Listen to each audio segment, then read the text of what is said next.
Lolly sure drank a lot last night, huh? Oh, yeah? Wonder if she's even awake. Well, see, Lolly loves to have fun, and honestly, she is a really fun character. Hello, baby gangsters. This is Calvin, also known as Romer, and this is Genshin Impact, and this is Act 3 of the Sunny Summer Fontinalia. Good morning. Calavina. Calabina! Oh, you sure know how to make an entrance. What are you doing here? Honestly, like, she could never scare me. She never could. We just finished filming a last-minute scene, so I came up to get some fresh air. Oh yeah, fresh air is good. The others are still down below discussing what the final scene should be. You mean, how it should end? Yes, they're torn between whether the heroine should reunite with her old friend or not. Oh. And isn't this interesting that, like, we're definitely building up to, like, Columbina and Sandrone seeing each other again, right? And Sandrone saying that she wants to be better before she meets Columbina again. Ah, because the whole point is that she came to her friend's homeland to search for her, right? Oh, Paimon almost forgot the plot. Yes. Director Farina and Miss Chiori think a tragic ending where the two never meet would be more poignant. I mean, that can work in a story. But Director Xavier thinks having the two reunite would make for a more touching and heartwarming ending. Interesting. I think that, like, what's so interesting is that both these answers and both these suggestions, like, in terms of in story writing, let's take a look at Genshin itself. If Sandrone and Columbina never united, right? I feel like Genshin would do it in a way that, like, is so heartbreaking but, like, important, right? And, like, it would make sense. But also, if we also get that where they reunite, it's like, I know for a fact Genshin would also make that work. So it's like, I'm, like, on both sides here. I don't...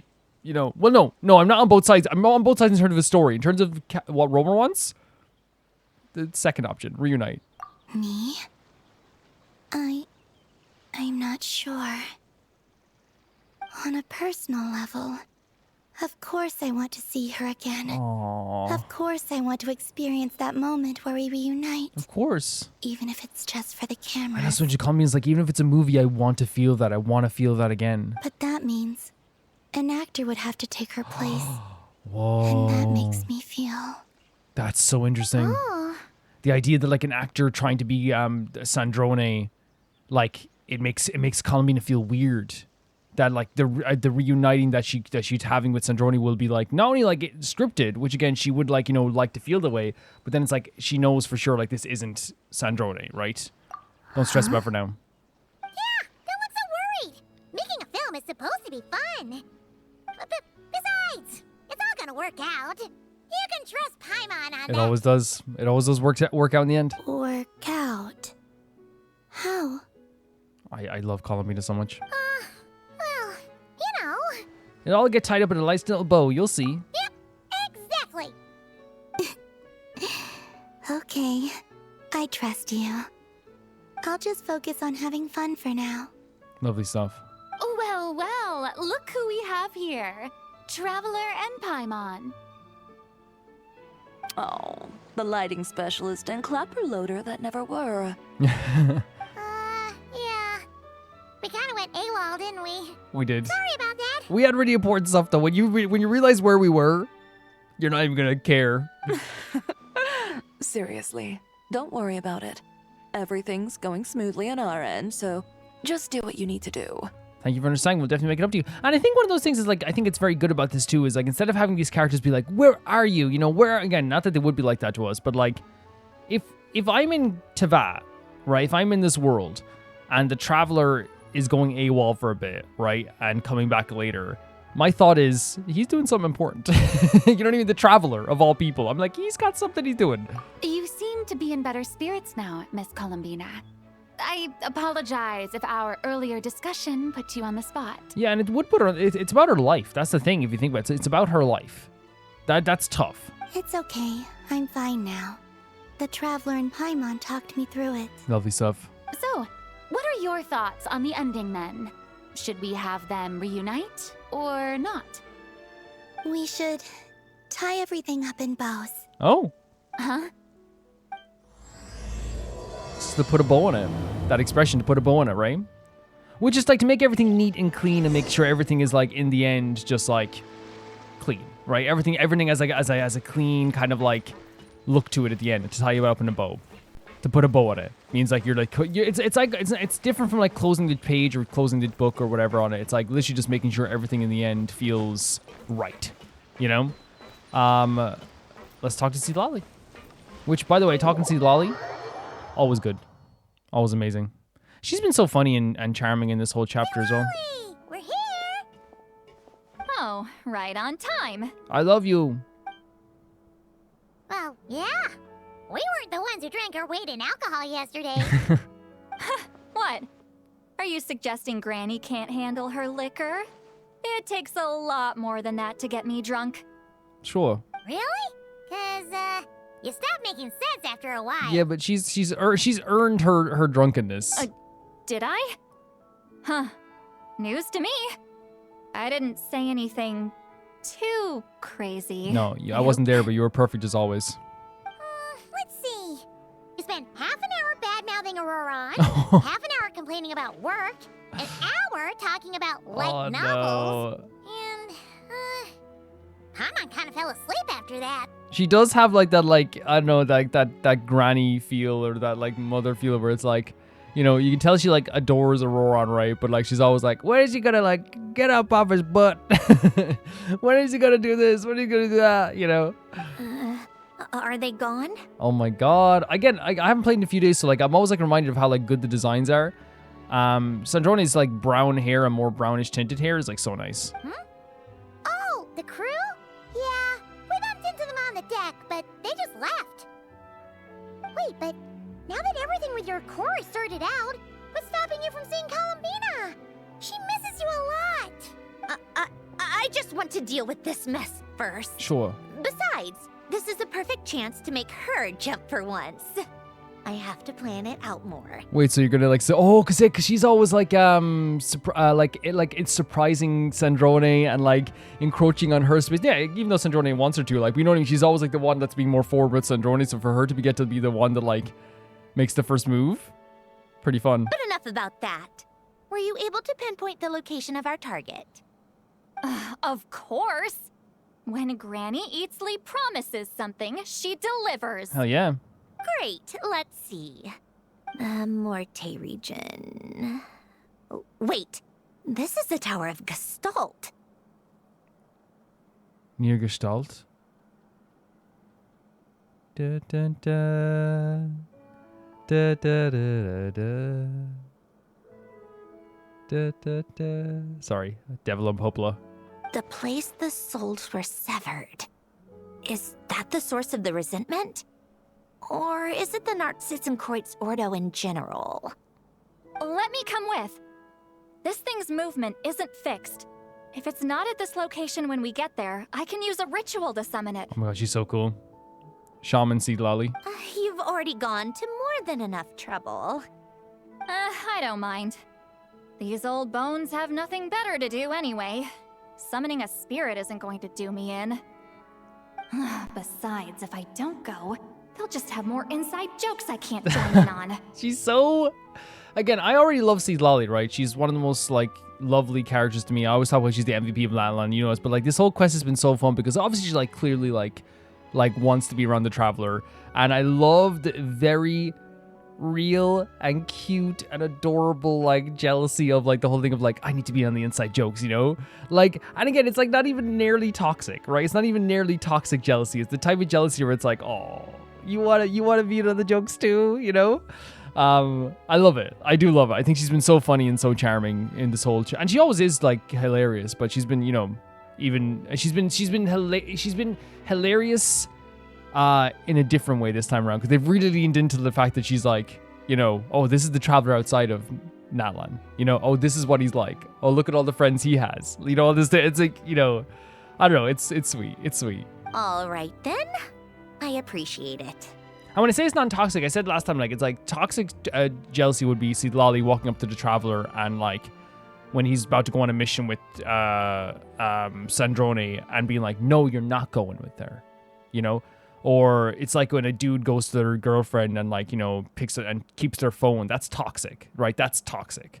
But what see Lolly's doing is, like, a very human, real thing, which is, like, that feeling you're just like, oh, but I like him. You know what I mean? And, like, like this, she's not being angry. She's not insulting anyone. She's not being rude to anyone. It's just a very natural human emotion is what she's having. There's no time to lose. Let's head out. And it's very cute. It's adorable.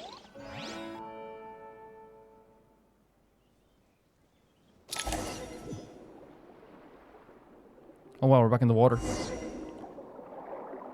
The Tower of Gestalt. I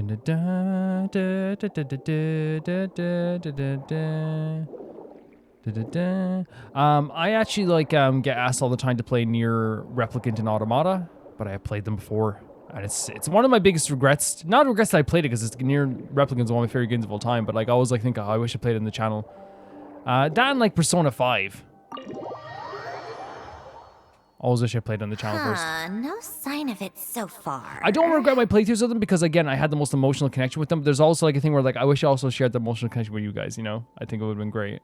Should I start the summoning ritual? Start the summoning ritual. Let's drain the water from this floor of the tower first. It'll make it easier to move around. These gals are incredible, by the way. The fact that they're doing all this in heels, you know what I mean?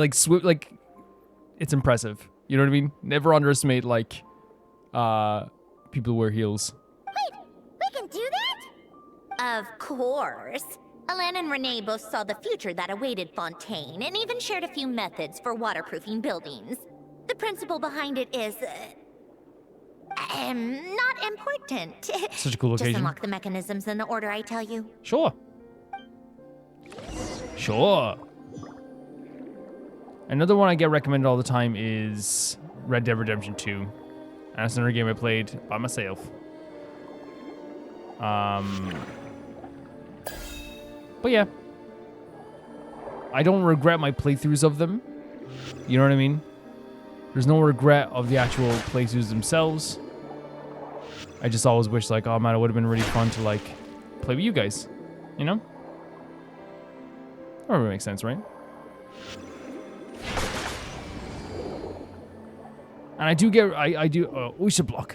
Yeah, it's just some of my most recommended stuff is usually like Red Dead Redemption 2. Or The Last of Us 2 is another recommended one as well.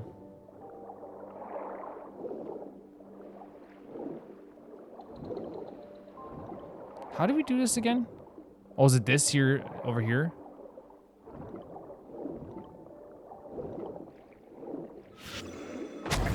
Yeah. It's been so long. Man, look at all the books falling down because they're floating as well. This is such a cool visual. It really is. And the water on the screen too. I mean, these interior Fontaine like research locations where like the libraries and like the kind of like stone buildings were always like so freaking cool. Like the Croix Ordo missions were some of the best locations in the game. Just so like gorgeous to explore. Ready? Ready. Yeah, when this thing appears, I'll try talking to the souls inside. But more than likely, they've already been driven to madness. If communication fails, we'll have a battle on our hands.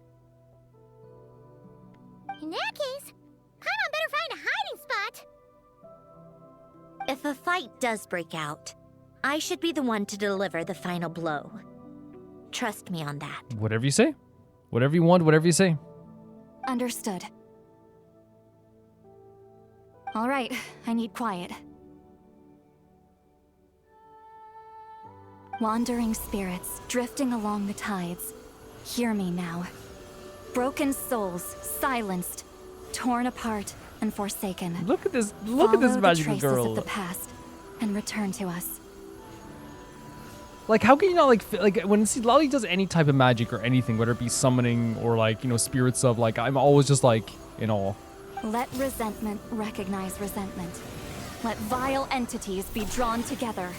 And in this place, take form once more.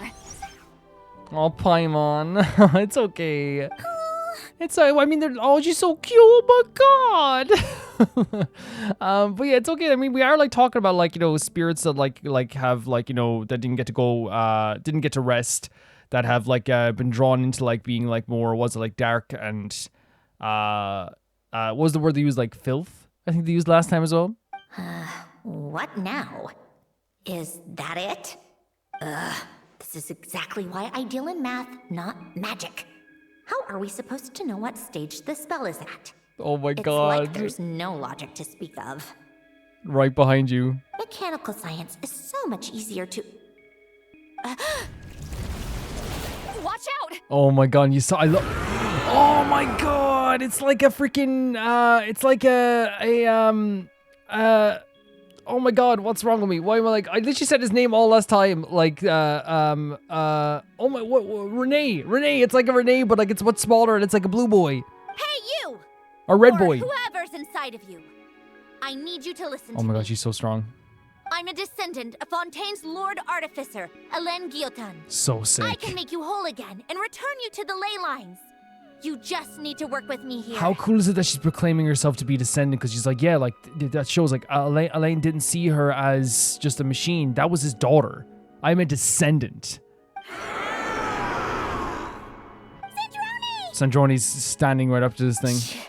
Looks like talking this out is off the table. Are we fighting it? All right, plan B. Time to blow off some steam. Let's go. Oh my god, Wandering Souls resent. Oh my god, we get to place.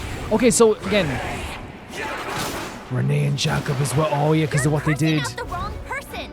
I didn't even know them. Because they're the one. Because they led to this as well.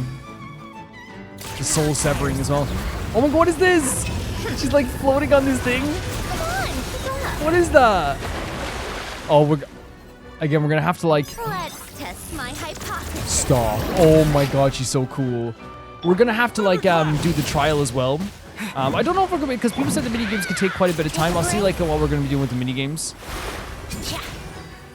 What is she? Oh my god, look at her moveset. Okay, we'll have to look at all this stuff again in the trial as well. Get to work. Wait, Stellar conduct. When Cryo comes into contact with Electro, a special stellar conduct reaction will be triggered. If certain conditions are also met when this happens, a starlight prism is generated. Okay.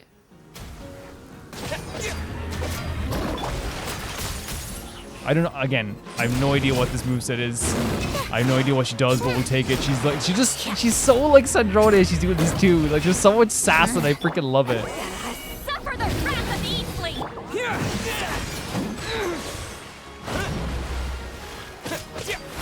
Come on, keep up. Yeah, I can't wait to do the trial and understand exactly what I'm doing. Because right now, oh, what the hell was that? What the hell was that? Most of them already did. But you still have a chance to return to the ley lines and reunite with your family. Oh my god, she's being so strong here. I get it, so sad Jordy to be like, come on, work with me. Come on, she's being so angry towards him as well. Look at this. Oh, she said she's doing the final blow. She looks so awesome here, man. Look. You can understand their anger. You can understand their anger, but oh my god. No, not you. Oh, I told you I'm not like look at the light shining behind her as well. This is so sick. Sandrone? Look at this vision. I'm stronger. Yes! And this music as well. Inverted. World formula. Reversion. But to poke at the eye as well, reversion. And the 90s freaking adventure movie music. Oh my god, Sandrone. She freed them all. Are they going to turn to the ley lines now? All this music as well. Sandrone is incredible. They had every right to be upset at Renee and Jacob. Be at peace among the tides. Oh, Lost Sandrone. souls. And even when she says this, like she's, oh, look at the light shining on too. Even like with the thing she says that's like really spiritual and nice and really like reaffirming and life affirming, right? Like be at peace. It's still in the Sandrone way where she says it so quickly and sharply, you know? That's so great. The cutscene was great. Like I think the cutscene animation in Genshin is always fantastic. But what I love about it always feels like the climax of like a 90s adventure movie or like or I always say like early 2000s like cartoon movie. where it's like the climax is some big battle and like a big reaffirming moment. And that's not an insult, by the way, saying like adventure movie or cartoon movie, because I think like, you know, if you go back and watch those cartoon movies from the late 90s, early 2000s, and I say this all the time, so of course I do, but like there's a lot of stuff as a kid that's just like, oh yes, really cool character and adventure, and then you watch it as an adult and you're like, wow, this was dark. This was a dark story, you know. And that happens all the time with like 90s cartoons and early 2000s cartoons. It's like, wow, this is actually like a lot of like crazy stuff here. It's like, what do you mean that this story about like mice that I watched as a kid was actually like a story about like, you know, how immigrants are treated? You know, it's so crazy how like you look back at this stuff and it can be very serious. That's what I mean. It's like Genshin is that story that if you played this as a kid, you're like, wow, Sanjoni's so cool, colors, bright lights, boom, you know. And then like you go and it's like, oh, it's so pretty. Then you play this as an adult, you're like, man, there's a lot of serious stuff here. Yep, told you it'd be a piece of cake. Sanjoni, that was amazing. Sanjoni, that was absolutely amazing. How did you do that back there? Yeah, I really want to. She poked the eye of this thing. That creature was nothing special. Add a bunch of souls with nowhere to go, a touch of malicious energy, a few impurities, and a whole lot of resentment. And that's what you I get. guess that's maths. All I did was separate the original souls from the rest of the filth, allowing them to be accepted by the current rules of the So world. they did return to the ley lines. That's awesome. Sandroni's amazing. Sandroni is amazing. The principle behind the world formula is divergence. Starting from a point of origin, it deconstructs and reconstructs the possibilities of the world to find certain answers. Okay. So, it would follow that reverse calculating the world formula allows us to achieve convergence and restoration instead.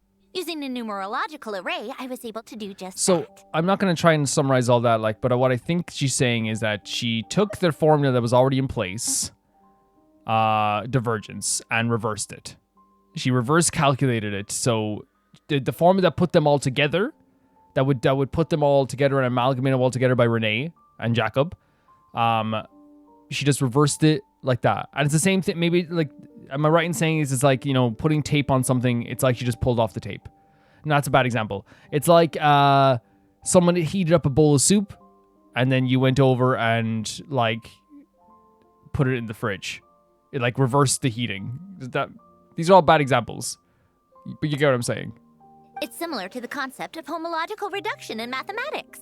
I reduced them to the basic fundamental essence of their being without changing their underlying nature.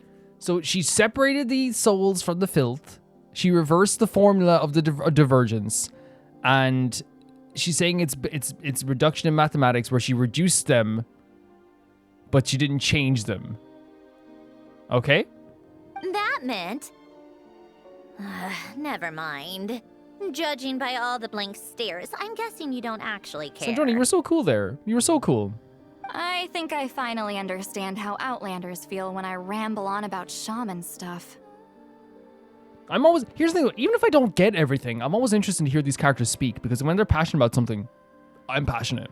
Point is, it was super impressive. Yeah, it was. You really are amazing, Sandroni. She's insane. You're just realizing that now. Oh my god, I expect nothing less from the unraveler of all reason. Look at the smile as well. Ahem. Enough about that. We should get going. I'll go reset the mechanisms inside the tower. See you back on land. No problem.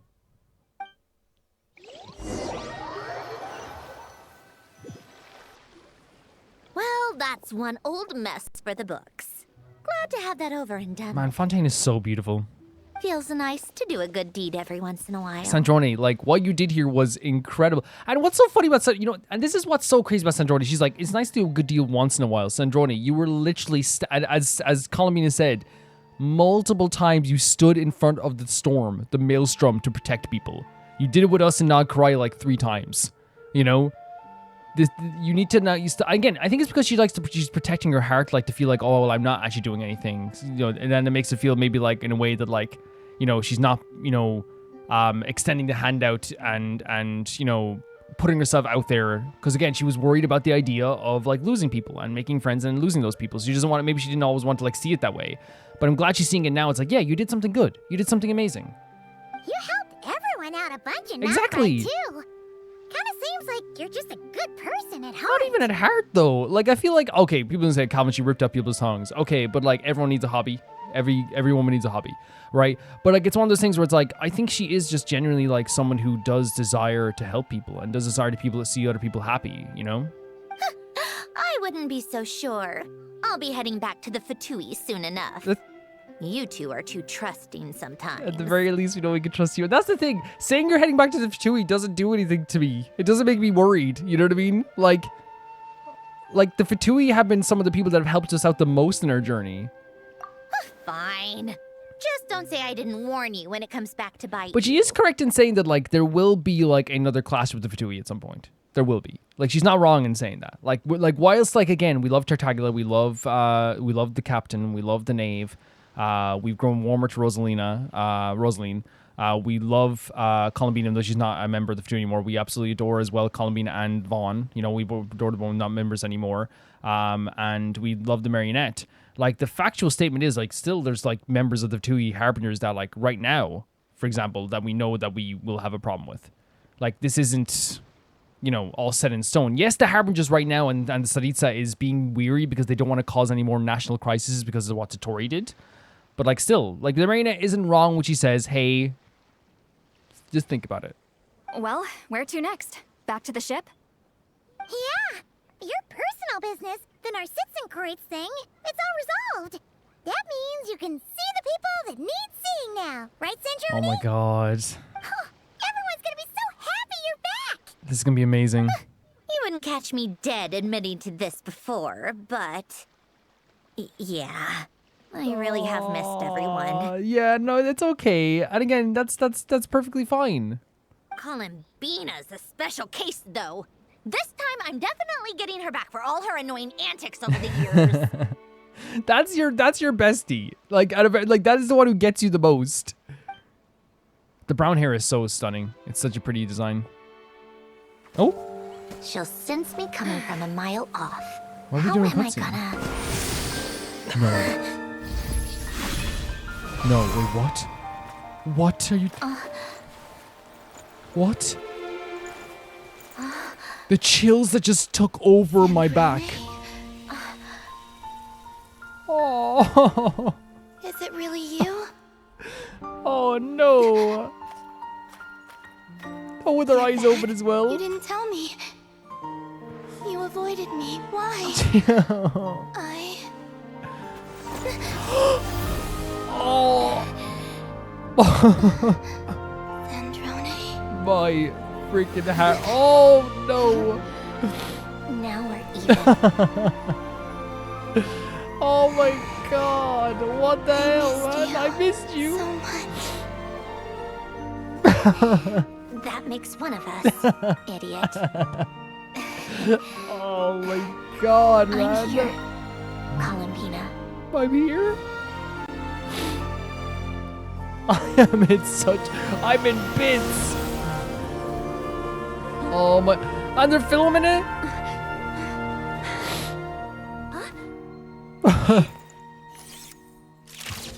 Oh, and a nice picture as well. Oh my god, guys. I like talk about a combination of just like pure like emotion, but then also like the happiest, man. I'm so oh, they're still hugging. They're still hugging. I'm smiling and I'm laughing because I'm so happy, man. I'm so happy. This is like the best gift that you could have given all of us in every single way. I wasn't expecting it that way, though. I wasn't expecting it at all. But I should have known that Columbine would have found a way to like to ruin the surprise. It's just really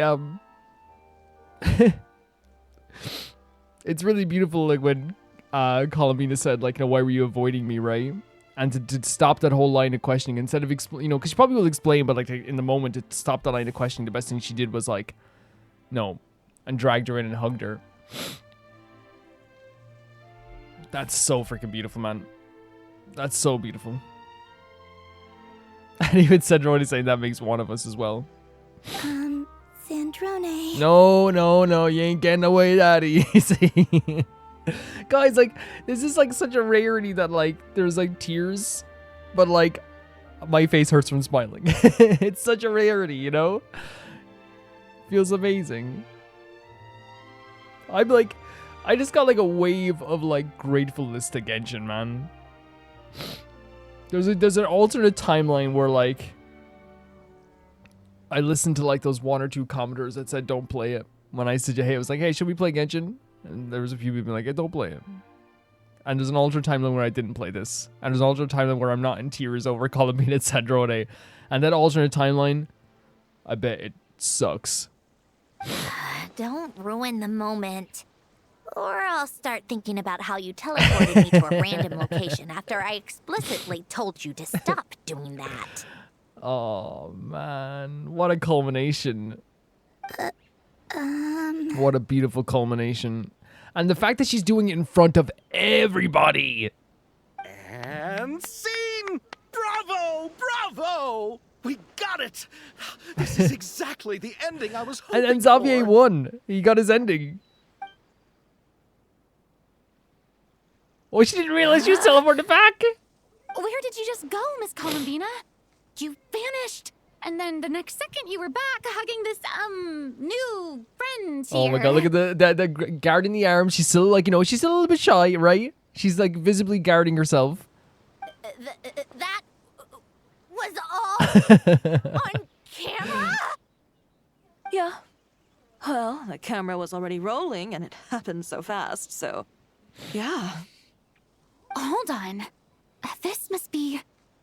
Yep, my best friend. Oh. The one I was looking for. I never thought I'd actually get to see her again. Oh my I'm god. just so happy. God, again, like, me too. My face hurts from smiling, but oh my god, best friend. Look at her face. Look at Sandroni's face. But her best friend. Yep, my best friend. Yep, my best friend. That's her best friend. Plus, the film got a happy ending too. It's all thanks to you, Sandrone. I say this sometimes when it comes to characters in Genshin and stories in Genshin. There's a lot of stories in Genshin are superb. A lot of arcs are superb. A lot of chapters are superb. When I think of superb stories and arcs, I think of like Navia and Vaughn, you know, and Kale. Like, oh my god, just like perfect stories. And there's other perfect stories too, but like, I really think the Sandrone Columbina stuff is perfect. It's so perfect. From start to finish, it's been such a perfect story. Sandrone? You couldn't stop genuine for 1 second? Columbina! And she's shaking her. This is what she wants, though. Oh, look, the no! Oh, even Columbina, there she is. Oh my god. Columbina doing a look to the camera is perfect. It's so perfect.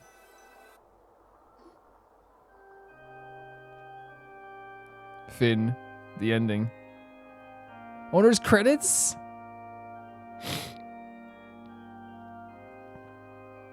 Yeah, this has been so perfect. This has been so perfect.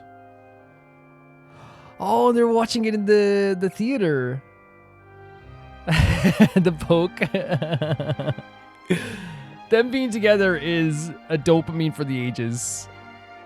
Oh, it's stunning. Both posters are stunning, man. They're so stunning.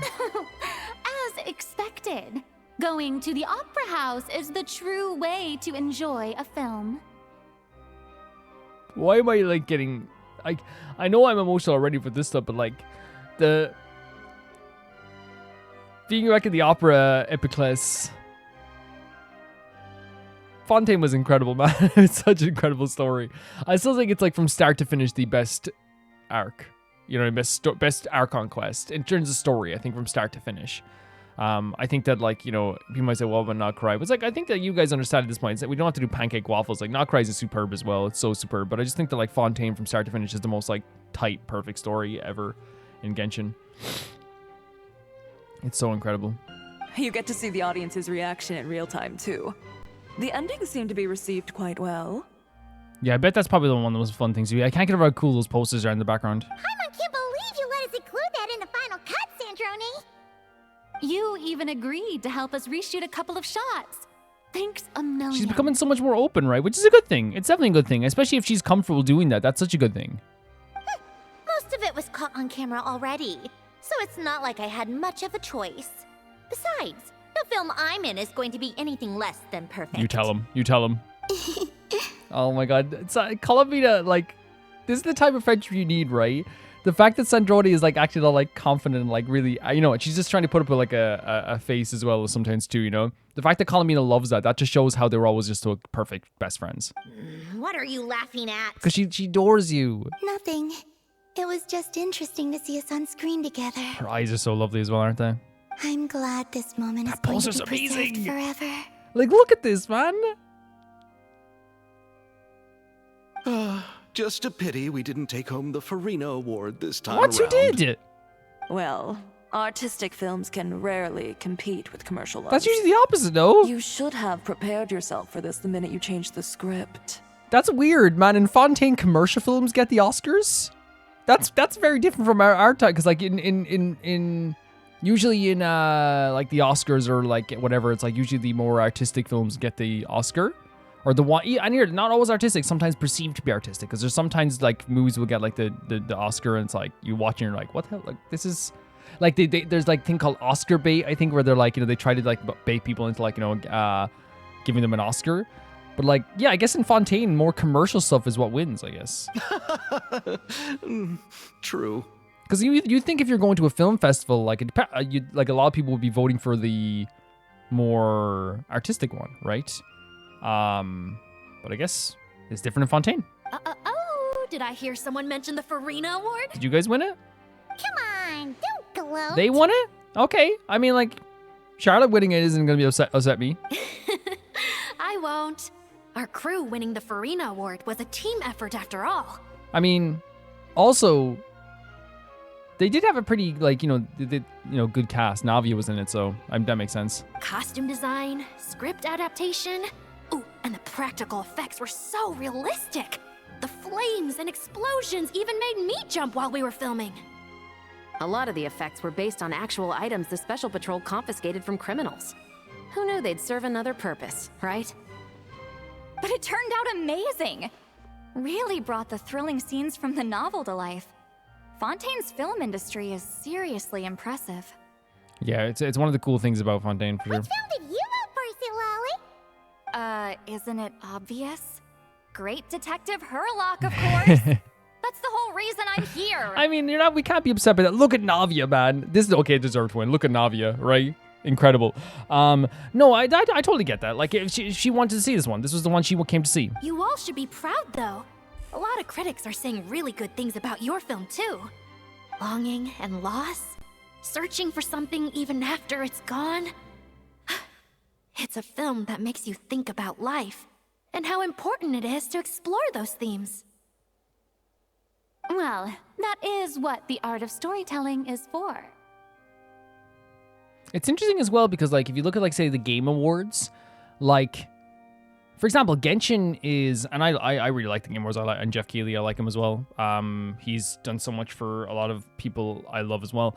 But, like, it's so interesting to think that, like, you know, Genshin, if it was just about commercialism and, like, what was the most commercial hit, Genshin, like Honkai Star Rail, like, you know, all those other games as well, like would be winning the awards every year, like sweeping them, right? They would be. Like, I know that they can't win Game of the Year because it's live service, but like they would be winning every category in terms of, like, you know, best updates, best DLC, all this stuff. Like, if it was just about commercialism, right?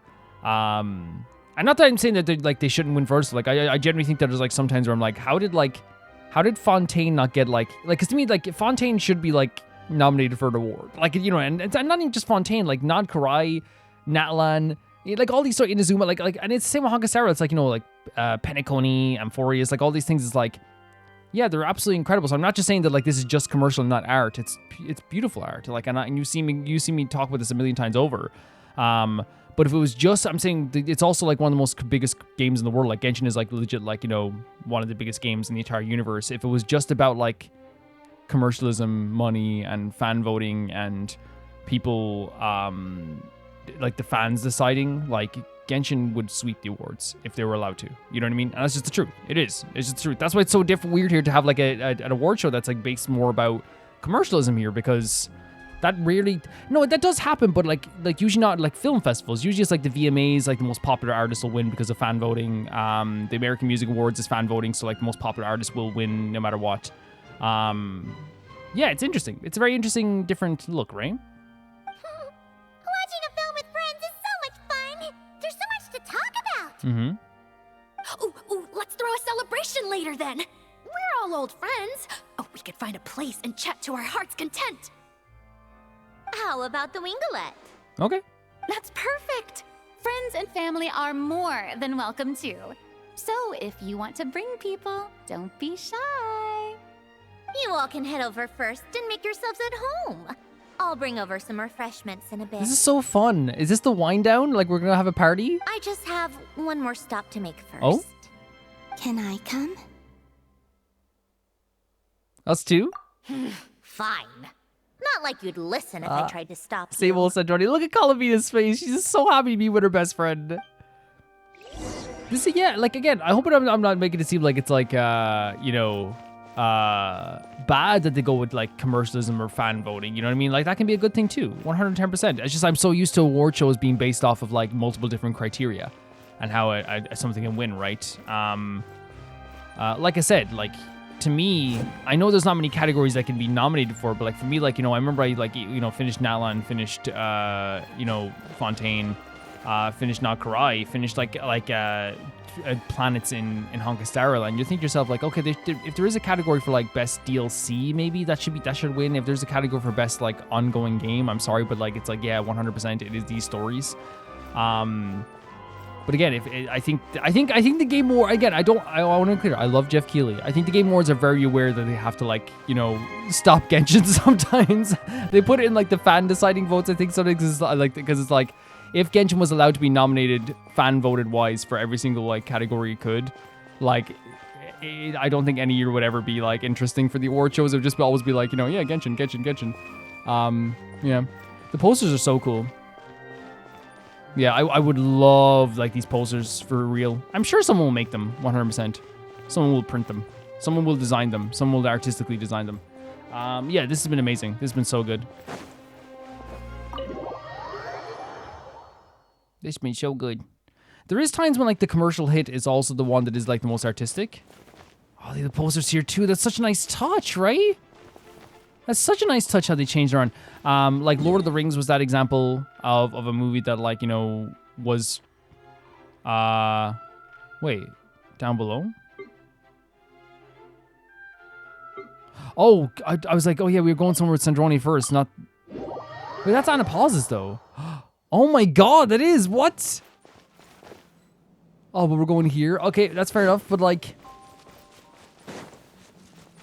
what a cool location this is as well. I guess it makes sense that we're going here. And we're playing as Navia. Yeah, and Lord of the Rings did factually deserve every single award that it got. Maybe it's down below?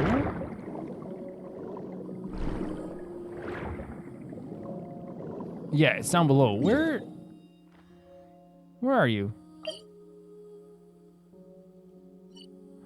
No, like, I it's one of my least favorite things, the way they do, like, navigation here. Here? Oh, it's the house, yeah. It's right here. We've been here before. Not navigating in terms of, like, navigating the map. Sometimes when you click on it, it just clicks off, and it's like, I just want to remark where it is. Just, you know? Like, what I mean is this thing. When you do this. And it's like, no, I actually want to find out where it is, yeah. And it's something so small. It's not even a big deal. It's not even a critique. It's like a tiny little, like, you know, pet peeve sometimes, that's all. It's not a big deal. It doesn't affect anything. The grave.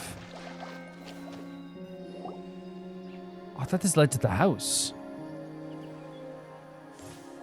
Wait, is this? Yes. Here lies Lord Artificer, Wow. Elaine Gaeltan. This is his grave. Oh, Yeah, that's a big deal for. I didn't know this was like here. I'm sorry, Ellen. I'm She has sorry flowers this as well. is the first time I've been back since leaving Fontaine. I should have come to see you more often. He's gonna understand so much. Or he would understand so much. I got your gift. I even cleaned up one of the Narcitzenkreuz Ordo's messes along the But way. when I say he would love that, like, he wants her to live her own life. The fact that she didn't come by so often, like, he would be like, oh, that's amazing. You know what I mean? He would be like, that's great. Our home is just as quiet and warm as it always was. Sandrone. The flowers in the garden are still thriving. I'll make sure to tend to them more often from now on. Beautiful stuff. Polonia received irreparable damage in battle. I should have taken better care of your invention. I'm sorry. Polonia was family to me. Just like you. You always said I was a fast learner. Oh, Sandrone. But I'm not so sure. It took me far too long to learn the No. things that truly matter. Oh, but you did, though. You really did. And he would be so proud. He would be so proud of you. I never said this to you back then, but Oh, dude. thank you for creating me. What For giving me the hell? chance to experience life. Jesus, dude. I thought it was over. I thought the tears were over, man.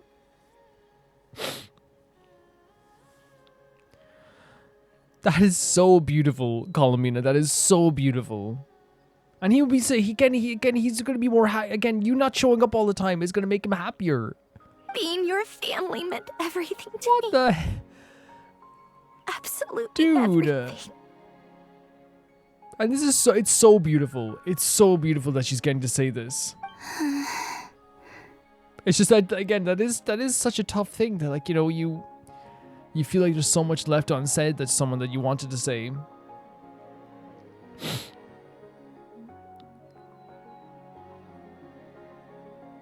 Like, that pain probably feels so bad. Can I say a few words as well, Sandrone?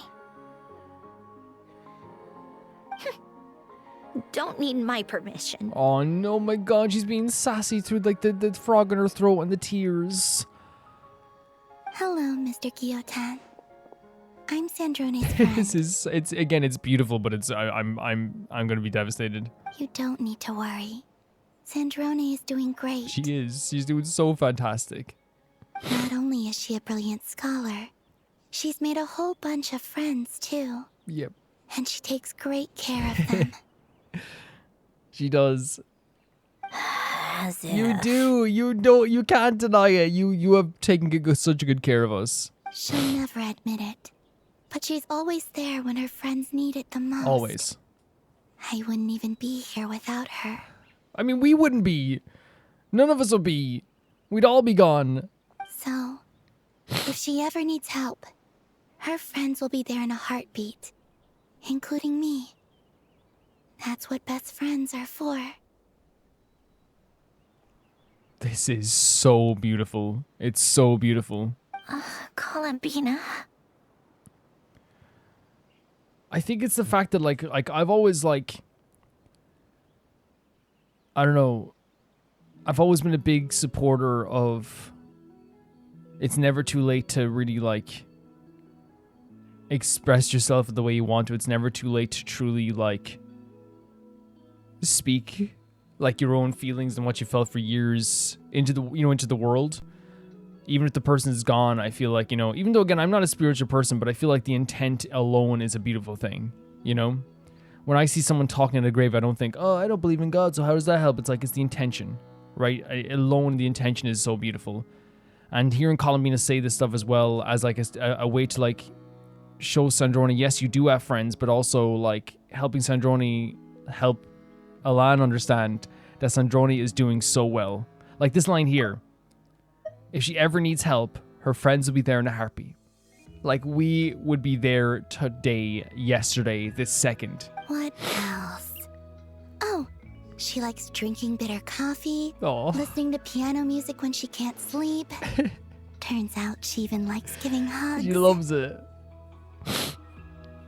This is so devastating. No, wait! Don't tell him all that!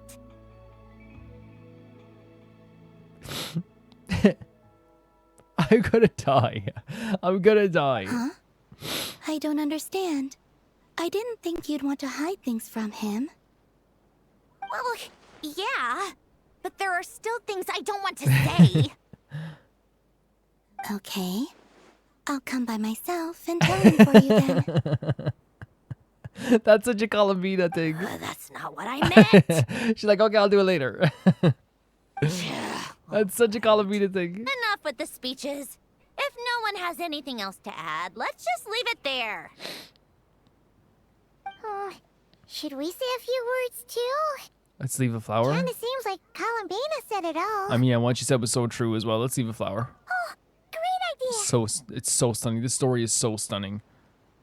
It's crazy that once again in an event, again, the idea that this is permanent is very, very smart, because this is literally like, this not being permanent would have been absolutely stupid. Like, to not have the culmination of an entire, like, chapter of Sandrone and Columbina's story, like, before they open up, like, a new book in, like, as a limited time event would and again, I would say they put the Hexen Circle in an event, but I'm glad they made this permanent.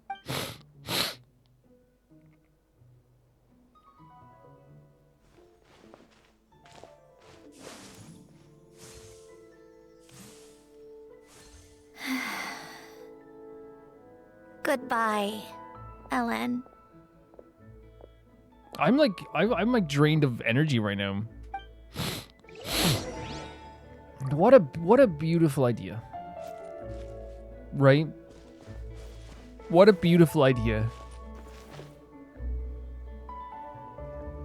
Like, did we ever think that, like, when Sandrone first appeared, that this is where we'd end up?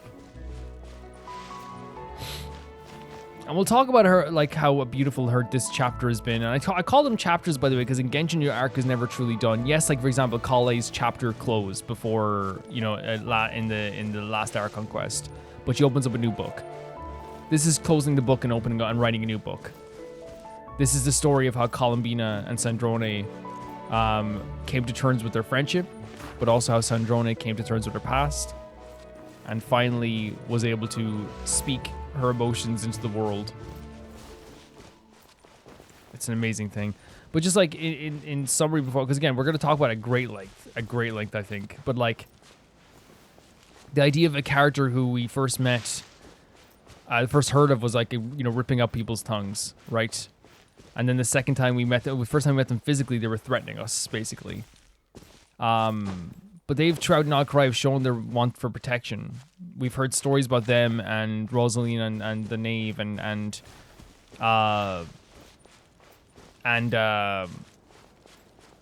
Columbina, and how close they were. It's a story of Sandrone losing people and not wanting to lose people and not wanting to make friends at the risk of losing people. Wanting people to come into her life, but not knowing how to really open herself up fully without getting hurt. Begging people to subtly inviting people into her space while still making you feel like I'm not the one that invited him in, so there's no way I can actually be hurt by this. To eventually ending up losing everything for everybody, like losing her life for everybody. To then coming back due to a gift from Milan, and then giving once again her not her life, but like once again trying to right a wrong for somebody, fighting for to fix Renee's problems and Jacob's problems in the name of her dad, Alon, and finally being able to come to terms with the fact that, like, she has friends, she has people that loves her, and just because you lose people doesn't mean that you can't live a beautiful life, because that's what Alon wanted for her, wanted her to live a beautiful life. And now here she has it. Friends, people that adore her, people that would die for her. She's in a much better place than she ever was before, and she's also probably able to look back, just like Columbina did. And it's a parallel to Columbina. Columbina left the Fatui Harbingers because she believed that she was not loved, and she believed she was not cared about. But now she's able to look back on, and I said this last time as well, a few people said like they resonated with this heavy. It's like she left her family because she had to. But leaving her family made her realize that while she was in a fog and some of the stuff was really bad, just like any situation, she was able to look back and be like, yes, this was bad. But oh my God, the Knave and Rosaline and the Captain and Tartaglia, they cared about me. And Sandrone, they cared about me. And I was able to look back, and she's able to look at that more clearly. And sometimes you need to get out of a specific space to really look back in and go, oh, that makes sense. I get what that is. And it's the same thing with Sandrone. Sandrone died she was outside the she had a new chance at life, and she was able to look back into her life and be like, okay, that meant a lot to me, and this means a lot to me, and yes, I will lose people, but being with those people is what's super important to me.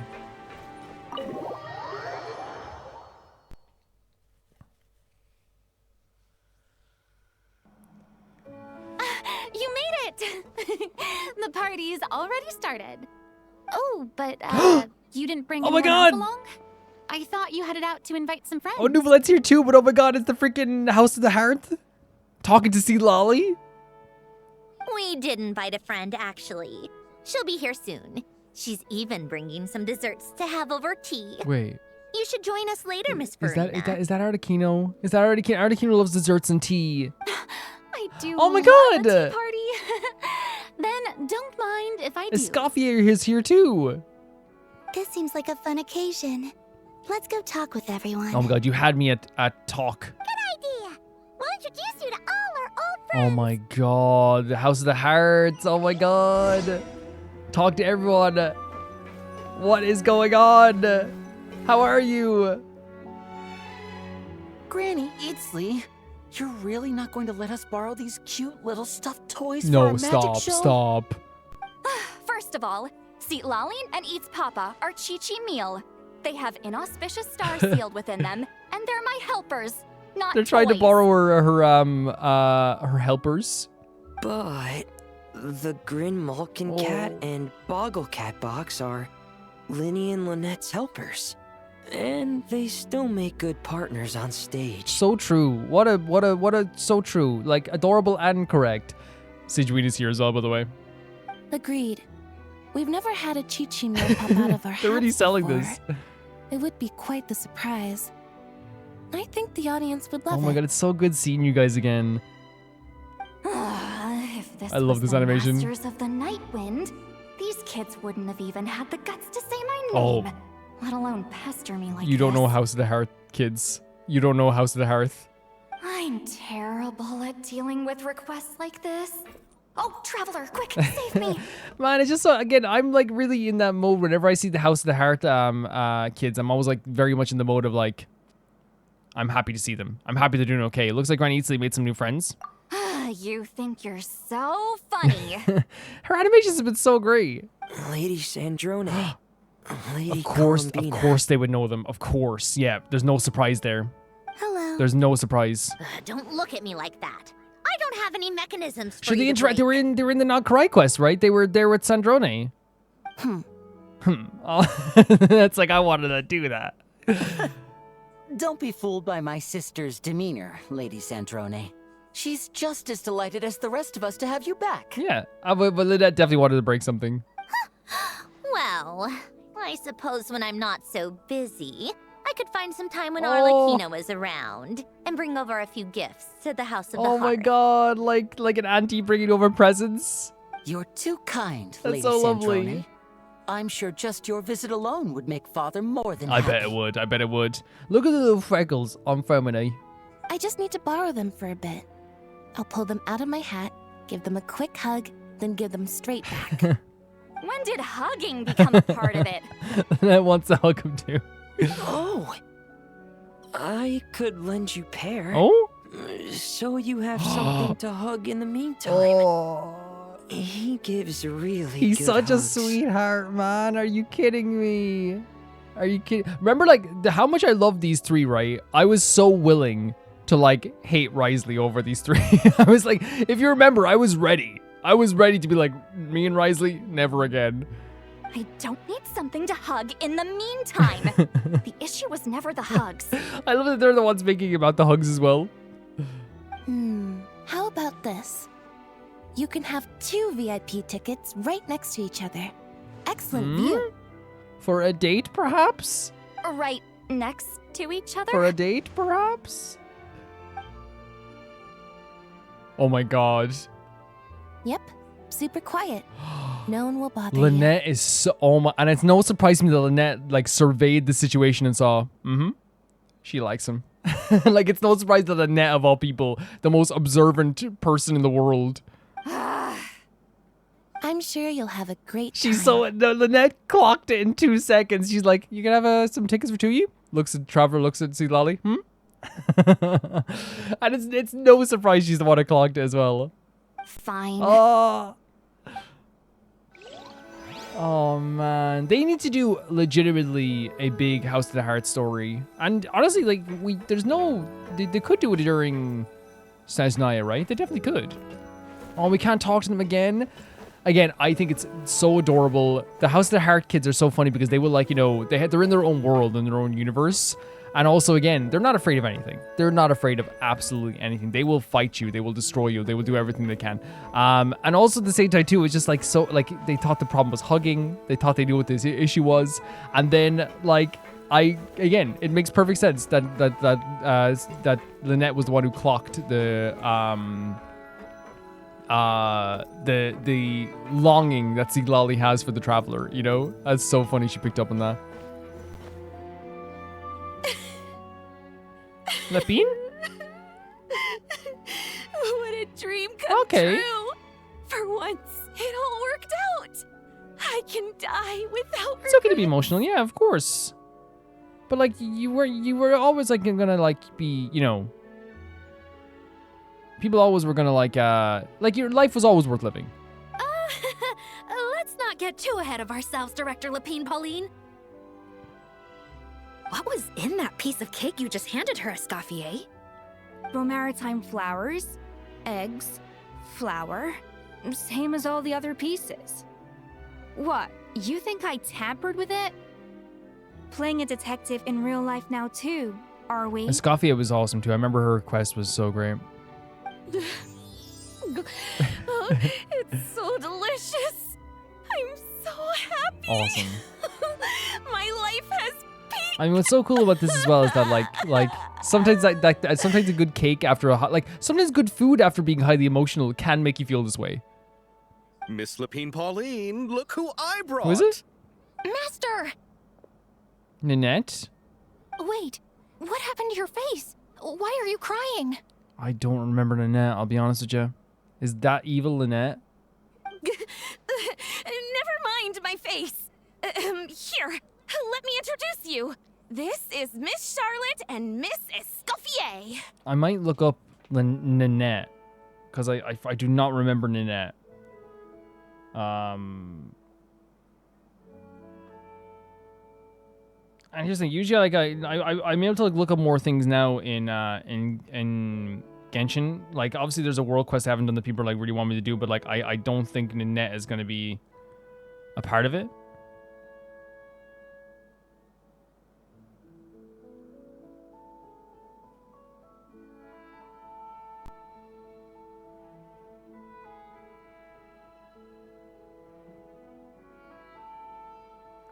Yeah, I'm looking at pictures. And I'm just like, I thought I'd jog something in my brain. Like I just, yeah, I don't know who Ninette is. Things are sounding lively over here. Oh, look who it is! Perfect timing. I was so busy with the shoot, I feel like we barely got to talk. And the elusive Miss Guillotin. It's great to see you. Thank you so much for letting us use the boat free of charge. That was so generous She's a generous of you. person. Oh, right. Introductions. This is Miss Charlotte and Miss Escoffier. That's kind of you. But I didn't really do anything. If you want to thank someone, it should be the Duke or the people who keep the boat in such good shape. Look at this, and then passing off all the praise to someone else. Right. I'll head over in a bit and do just that. Miss Columbina? Yes? Could I interview you Wow. sometime? I'll treat you to some gâteau de bord for the trouble. There's only a limited amount available each day. Oh, but it's an absolute must-try when you're in Fontaine.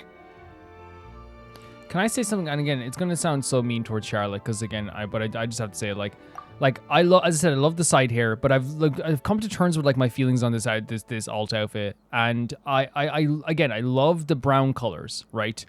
I love the side ponytail. I wish that we could have that for most outfits as well. When you see it in full, like there's really cool aspects to it, but I feel like this is like not nearly as cool as other alt outfits you see in this game.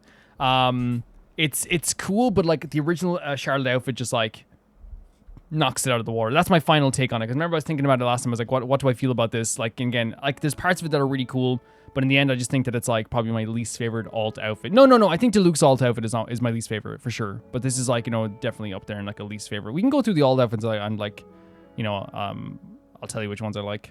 Oh, sure.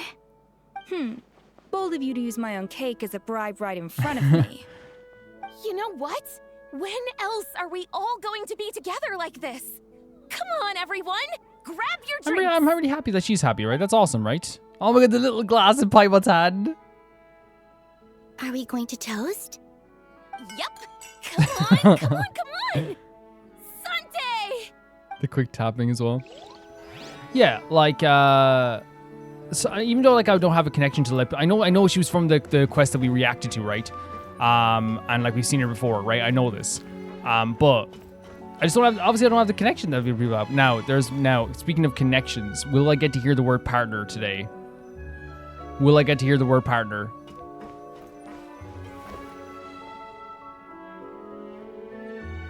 You made it. Sorry for starting the celebrations without you. No worries at all. We're just glad everyone's having such a great time. Oh, right. You've probably seen them around already, but let us introduce you for real. This is... Miss Columbina and Miss Guillotin, Oh, right? her voice. We saw the film you were in. It was so touching. It's so lovely to hear them like to hear Navia say Miss Columbina and Miss Guillotin. It's like she was just born to say it. Miss Columbina and Miss Guillotin, Miss right? Guillotin. Like she's so perfect. Yep. This one started bawling her eyes out right next to me in the theater. Oh, Navia. I know. I didn't bring nearly enough And this was so great, so like, and we showed different personalities, right? It would have been so easy for them to do a joke of like Navi going like, Colorand, what the hell? But it's like, no, Navi is in touch with her emotions. She's someone who like, embraces the arts of Fontaine. She's been emotional with us before as well, and that's totally okay. Thanks. We Thanks. saw your film too.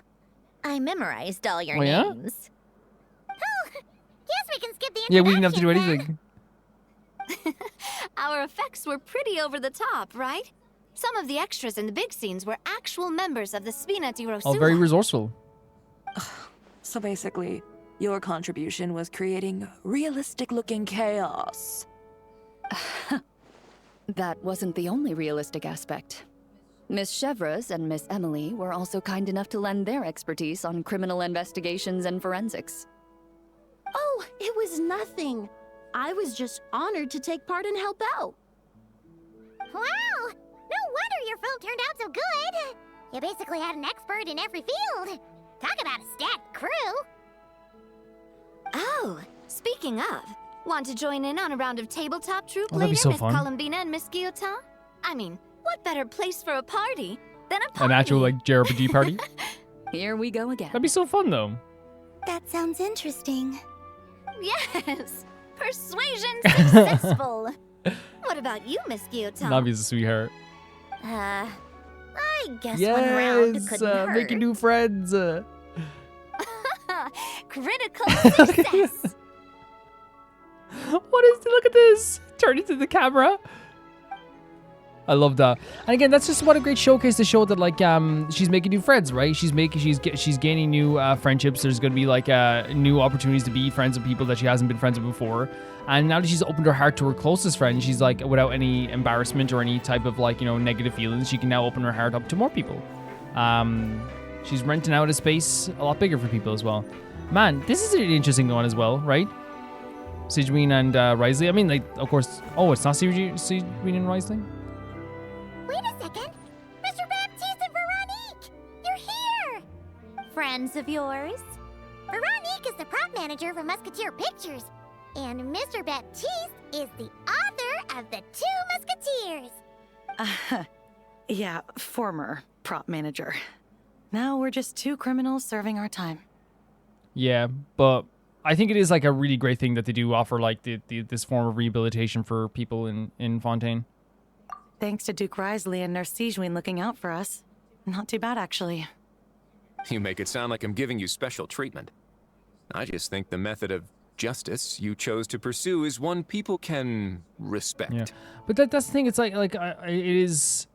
I don't know. Like they've been proven in the Fortress of Mirrorpeed world. Some people stay, right? Am I like mistaken that some people stay because they're like, oh, this is actually good. Like, this is good for me. Some people choose to work. Some people don't choose to work. People choose their life and choose how they go forward. And it definitely like is like much better than just throwing people and locking people away, you know? You are far too modest, Your Grace. The only reason we were even able to come to the surface for the festival is because you fought for it. It's also just good for the physical and mental health of the prisoners in general. Anyway, I suppose I have you to thank for keeping the Winglet in such good shape.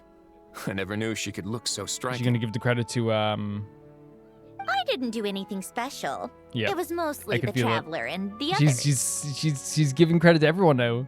Don't sell yourself short, Miss Guillotin. You are the current captain after all. In light of that, I have to ask. Do you mind if I leave up some of the installations so the people back at the fortress can also enjoy the aquarium? The aquarium is now forever. Huh?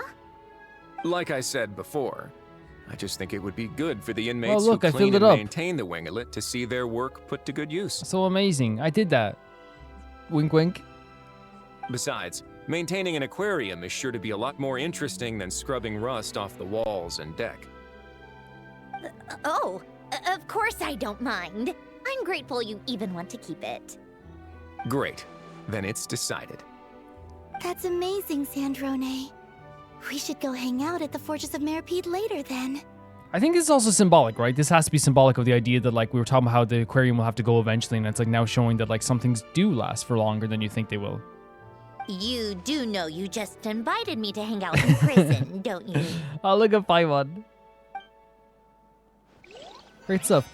Yeah, when it comes to mini games in this as well, by the way, I hope it doesn't sound like I'm be like, well, no, it doesn't matter what it sounds like. Like, I don't really mind. But like, to me, it's like one of those things where, like, I'll check them out, and if there's, because I did hear that they're very, very, like, they're much lengthier than they were before.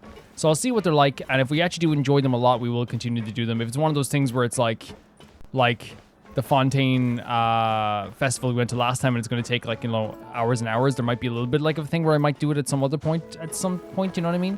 But we'll check out everything anyway, and we'll see what everything's like, and if it's something we enjoy, we'll do it, and something we're like, not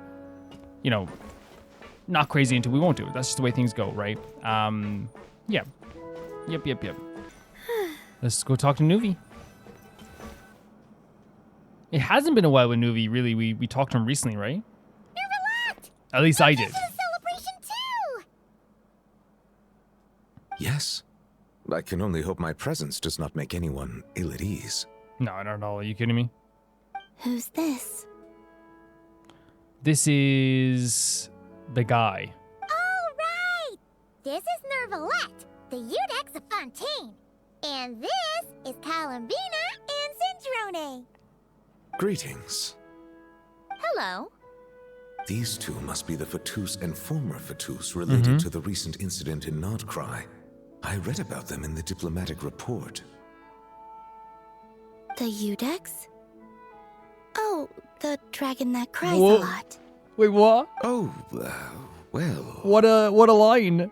Jeez, Columbina. That's your takeaway from all those presentations? So they were having meetings about him? And, like, she picked up on that part. Is that truly how I'm portrayed in the Fatui's intelligence? You must put a lot of people in prison then. What a way to say it. Well, it would be more accurate to say I pass judgment on their crimes. All trials in Fontaine strive for fairness and justice, so as to avoid imprisoning the innocent. I hope it would be so funny she brought up Tartaglia, how he had the most unfair trial in history. So, only the people who deserve it get sent to prison. And again, I know, like, there's, like, debates about whether it was fair or not, because you know what happens all the time? Whenever I used to say, like, it was unfair, what happened, because it was factually proven to be, like, messed up, right? There's something messed up with the what was happening there. But, like, I remember, like, one of the answers people would give is, like, well, he did bad things elsewhere, and it's like, yeah, okay, like, then put him on trial for that? That if you want to, you know what I mean?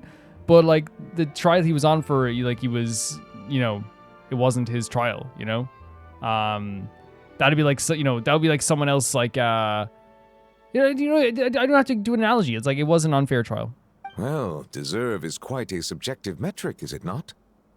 At the very least, I can promise that in every trial over which I preside, I make every effort to deliver a fair And what he means is verdict. like now it's definitely like so fair. It's so fair.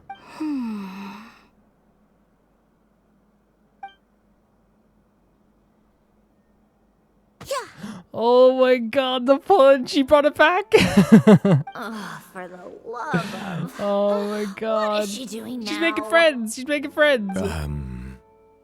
You seem like a good dragon. Not the kind that throws people in prison for no reason. Do you think she heard about the stuff with Tartaglia a little bit? You think she heard about it? I think we can get along just fine. Like she might have. Like her and Tartaglia talked, right? They went to tea parties together. Well, thank you. And she's like, just wanted to confirm, like, did like, let's talk about this fairness, you know? And then like punched him in the arm. Like, that's so cute. That's so cute. Then she punched me because She wants to be friends. Sorry, Nermalette. She thinks that's a sign of friendship. Where does she even pick up weird habits like that?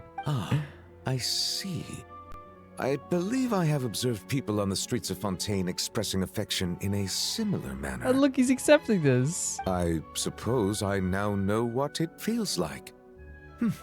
Yes. Quite abrupt. Yeah, but I love it. Like, I think it'd be so funny just to see her, like, see her do it to more people, honestly. You know, these two are surprisingly alike. Oh, looks like Arlecchino's here. Come on, Columbina.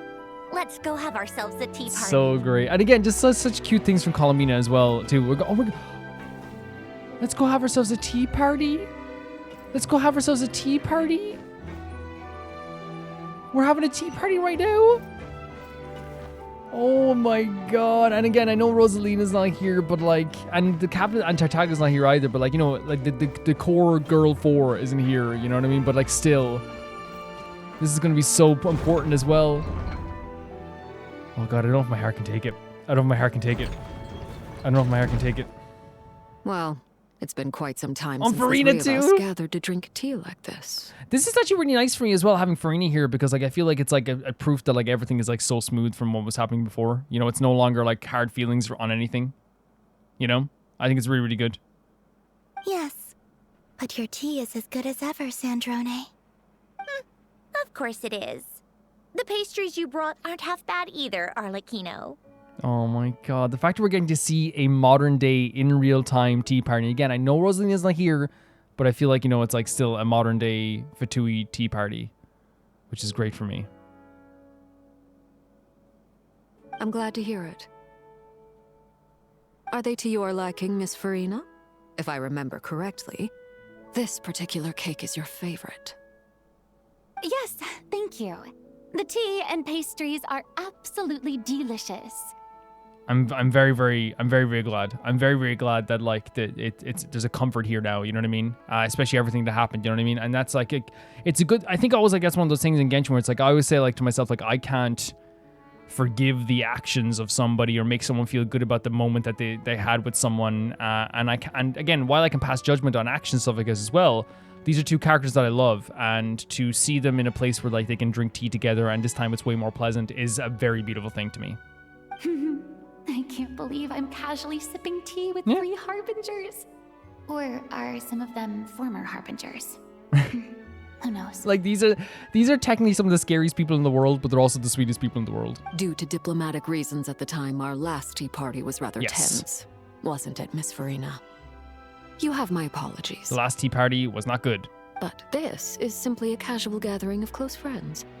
So I do hope you can relax and enjoy yourself. Of course. I appreciate the hospitality, in both cases. Next time, let me be the one to treat all of you. I'm sure we'd all be delighted to have you join us more often. The same goes for you two. That would just legitimately be very like special, right? It would be very special to see that more often. But again, I know we're not going to see it all the time, but like the idea that it could happen, the idea that the invitation is there is still very meaningful. Just keep the pastries coming and we'll be there. Don't mind if we do. Of course we should do this again. We've all been through thick and thin together by this point. This is nice, Sandrone. It reminds me of the happy times back in Snezhnaya. when things were so lively.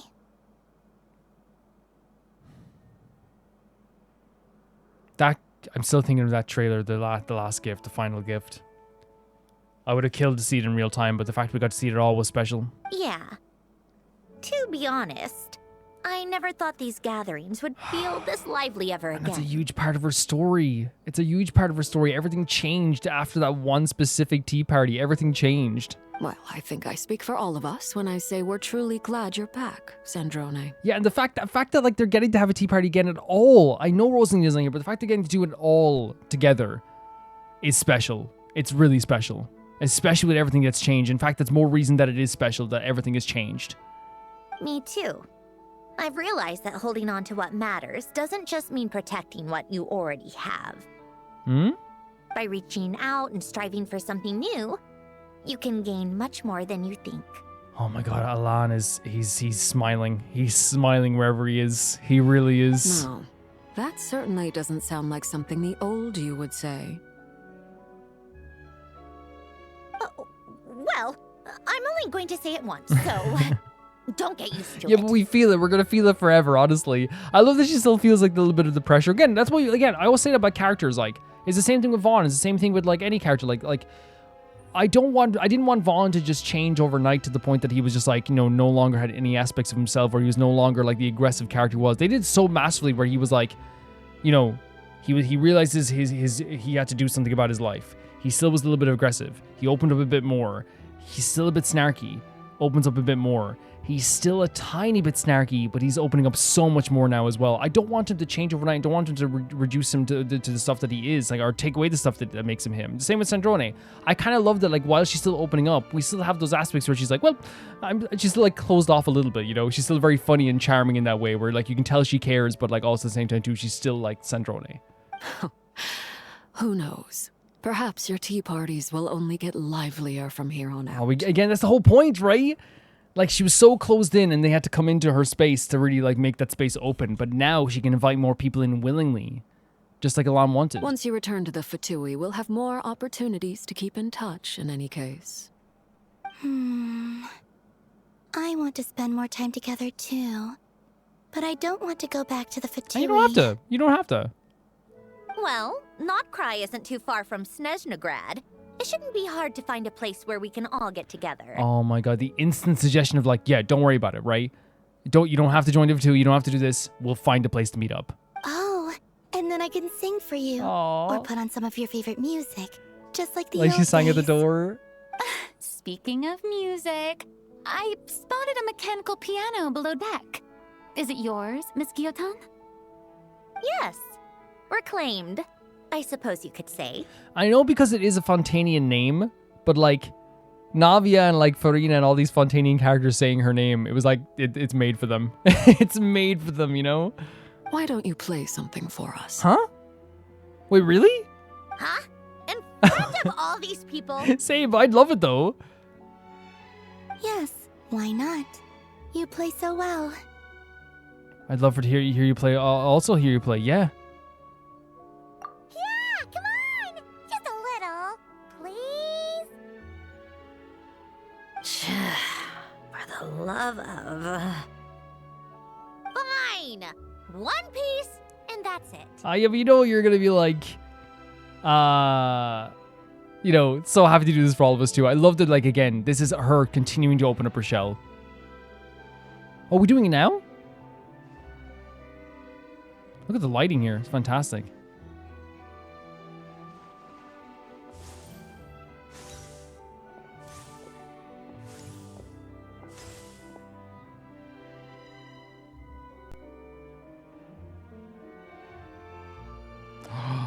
It's stunning, isn't it, the piano?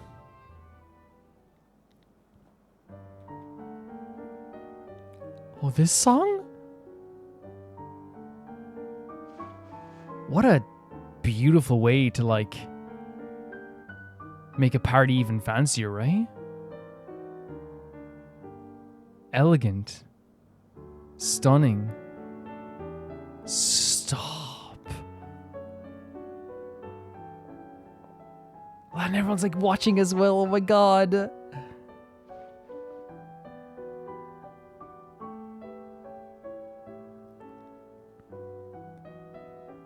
man, we're so lucky we get to see this. Stop.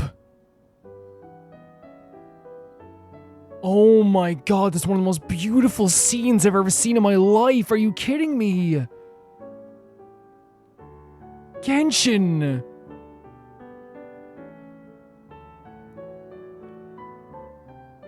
Guys, I like a wave of like wind came across me, like the chills. The low texture pictures. Oh man. What a way to end that though. All right, Musketeer Pictures. Everyone ready? Oh, we're taking a picture? Okay, let's go, let's go. I'm not sure I should be in this one. Of course you should. You might have primarily helped out another crew this time, but you're still a member of Musketeer Pictures. I'm still holding out hope that they will eventually like improve Chevrolet's character again for me. But yeah, like that just such that scene of her playing for Alon, right? It's almost like this. It's a double thing here where it's like she's still that person back then where she's like honoring Alon and she's missing those times and loving those times and reminiscing on those times, but she's playing for everybody else now as well. And remember the stuff with the piano, what we talked about with the piano, with the experience of the piano, and how that piano meant so. That when she found out that it was an experience that was just her. She thought it was something that everyone had, but that piano that she had was very, very much personal to her. So her playing that piano in that moment is playing something that was personal to her and Alon, now for a whole new audience. All right, thanks. I'll still stand a bit off to the side, though. Can I be in the picture too? Of course, Miss Veronique. I would have loved to have you in the last one too, if circumstances had allowed it. Thank you, Director Xavier. Do I really have to be front and center? You're one of the lead actors! Of course you do! The way she says it too. Nervous, Sandrone? No. All right, look at the camera. And 3, 2, 1. These are always lovely. These are always so lovely.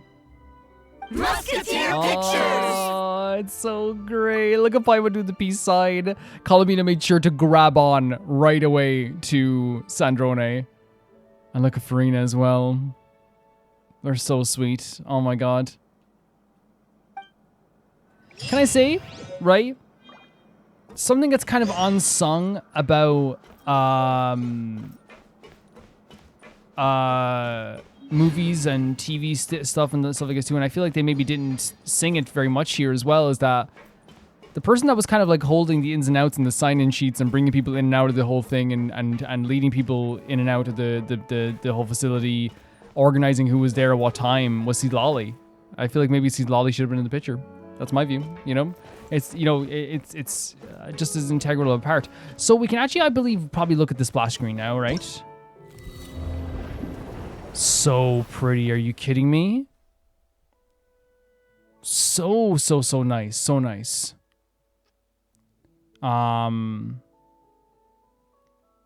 Let's see what we can do here as well. So the popularity gift. Oh, but this is what I'm talking about. Look at this amazing outfit. Oh, so hers is the gift. So you have to buy the other outfit. See, here in this 2D form, I really like it. I don't know what it is. Maybe you just need to see everything all together. And some outfits are like that, right? Like, because the boots match the pants. Yeah, like, I think all together looks great. So you have to get 800 to gain this outfit. And then we have the Fontinalia film, which is what we just did here as well. Claim some rewards. Really cool UI here as well. No epilogue, by the way. And then we have venue affairs, which is the current thing we're doing here as well. So we can start operation. Let's just check out what this is in a bit as well. But obviously I want to like definitely like, I definitely want to kind of like, how do I say it? You know, talk about this first as well before we do anything else. We just got a bunch of, we're not enough to get a wish out of this, but still. So cool. I'll pick my choice, which would have been him, but I'm not going for that wish as well. See, Lolly being on the banner too makes so much sense now as well, you know? Makes so much sense. That thing on the banner as well, like this thing over here as well, is that her new ability that was given to her as well? But I guess we just we only got to see it during the battle as well, but it wasn't really, I guess, like, because, you know, she won't be using, I think that's a bit of a bummer, but again, story-wise, it makes sense that I guess Paulina won't be part of the battle system. I think that's, like, you know, probably something people have been waiting for a while for. I think I've been waiting to see how they'll work too as well, but I think story-wise, they made it make sense, but... Paimon's having a bunch of fun filling up this aquarium. Since Sandrone doesn't mind, we should definitely catch some more fishies and make this place extra Okay, the way you said fishies is adorable. Hey, you two. Come over here. Yeah? Huh? Is everything all right? Here. This is for you. Huh? What is it?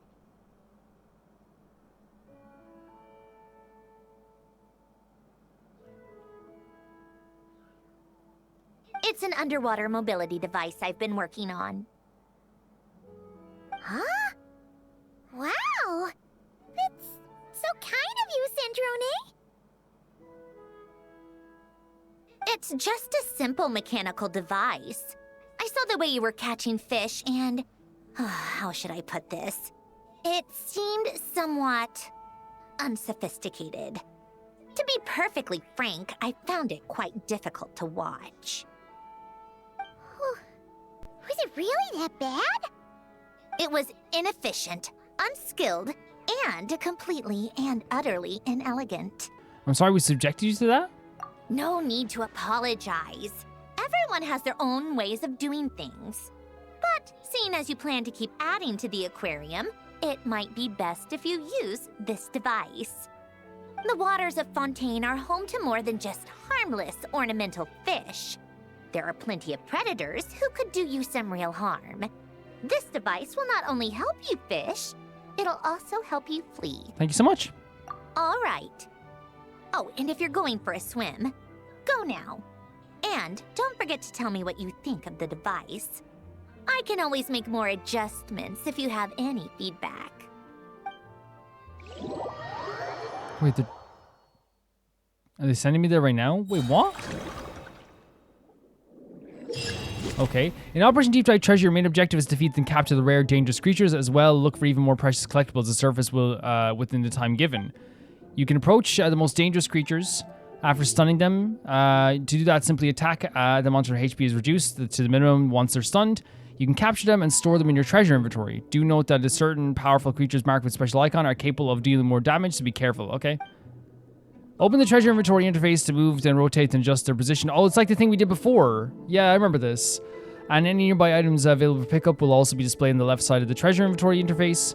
Arrange items and rotate them as necessary to maximize the available space in your inventory.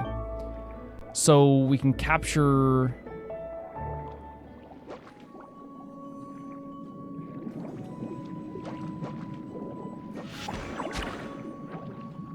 Wait, to defeat them?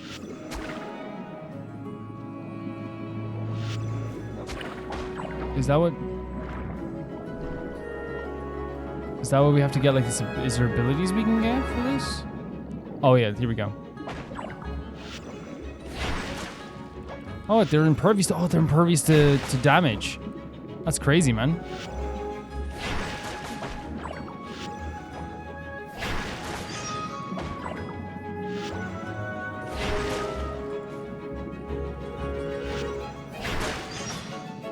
Oh, we could have captured him?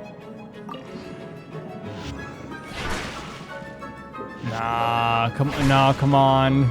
Get out of there, come on. No, you can't damage me if I get... No. That ain't happening on my watch. Not on this guy's watch. You may encounter various containers while in the water, which will will only open sometime after you approach them. You have a chance of finding high-value items with every container type. The more containers you find, the higher the chance of your service with a variable haul. You may also find usable consumable items in these containers. You may carry up to one consumable items at any time.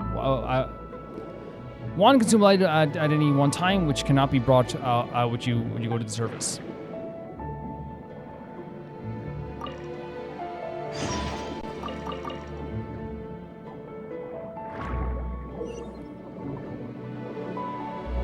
You may encounter special xenochromatic frontier Fontinalia aberrants in the water. Attack these creatures to gain your abilities for a short time. Do note that while these creatures are more powerful, you will only be able to use their abilities a certain number of times. It's like these guys over here.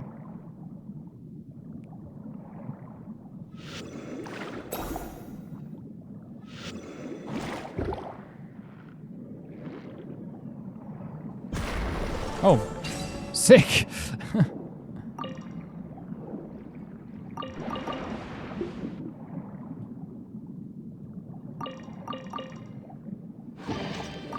Cool. And we got a healing potion as well.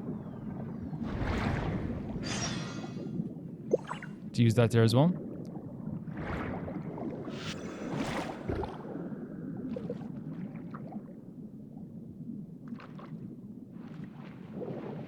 Oh, we have to detonate it. Perfect. So we have to pick the best way to put them in here as well.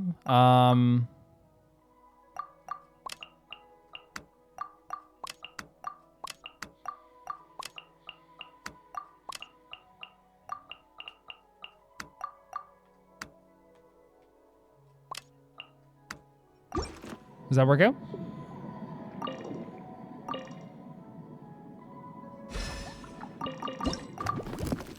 So what is the... We're looking at what brings the most value, I guess. The purple looks like it brings the most value, right? So, and blue looks like it probably is the least value. Right? So if I bring in purple, that brings up to 1,000. And then we put another one of these guys in here that brings up our earnings a little bit too. And then we can put another one of these in here too. I guess. At this point, picking up those custom dinner plates is probably not going to be what we want to do. An area in murky green water wait here for a certain amount of time to surface at the end of operation. Certain rendezvous points will only work after corresponding mechanisms have been activated.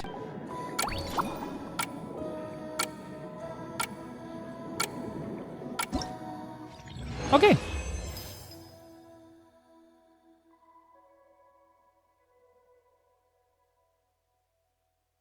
We got some good earnings. Okay, that's interesting. Yeah. Are there gonna be different operations then? What they're gonna have as well? Complete the mission, we get funds as well. Marvelous abilities. Oh wow. So this is a big thing here.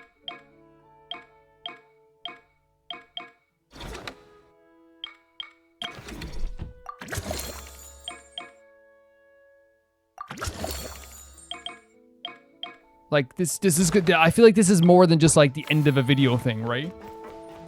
Am I wrong with that? Oh, this is so cool. Look at that. I'm definitely not wrong with that, right? This is definitely more than just like, oh, let's do this at the end of a video for sure. This is definitely more than that as well. But I suppose we were supposed to do that all the time as well. Yeah.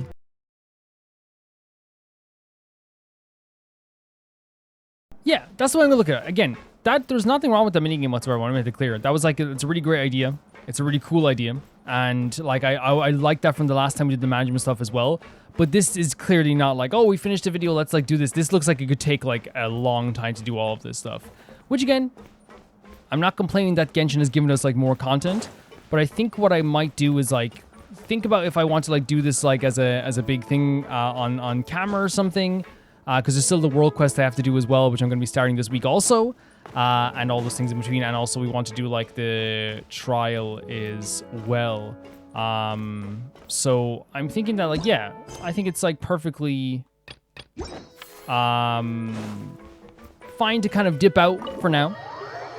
And think about what I want to do with that as well. Because again, if that's going to take is this just on the screen the whole time now? Is this going to be on my screen the entire time forever?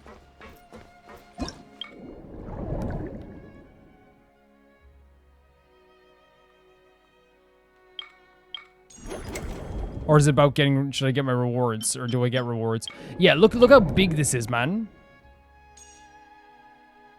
Yeah, this is only the first part as well, right?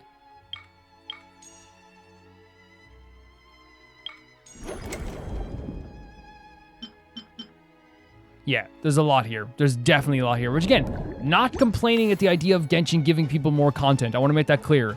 I'm not going to be that person sitting here being like, "What? Like new content? What the hell? How dare they? All this content." And again, it might be something even if I end up doing it off camera, if I do it like with you guys, if you want to see a video, maybe I'll record it at some point and have it as like an extra video or something like that as well. Who knows? But yeah, it seems like it is something that is like very significant compared to maybe like what, like, you know, because usually with a mini game, as you guys know, I'm like, okay, let's have fun with the mini games at the end. We'll do like a few like dashing mini games, but this is like expansive. And again, that makes sense like for summer event stuff, for sure. But yeah, that's perfectly fine. Perfectly fine. Let's talk about all this stuff, man. This was an amazing quest. It really, really was.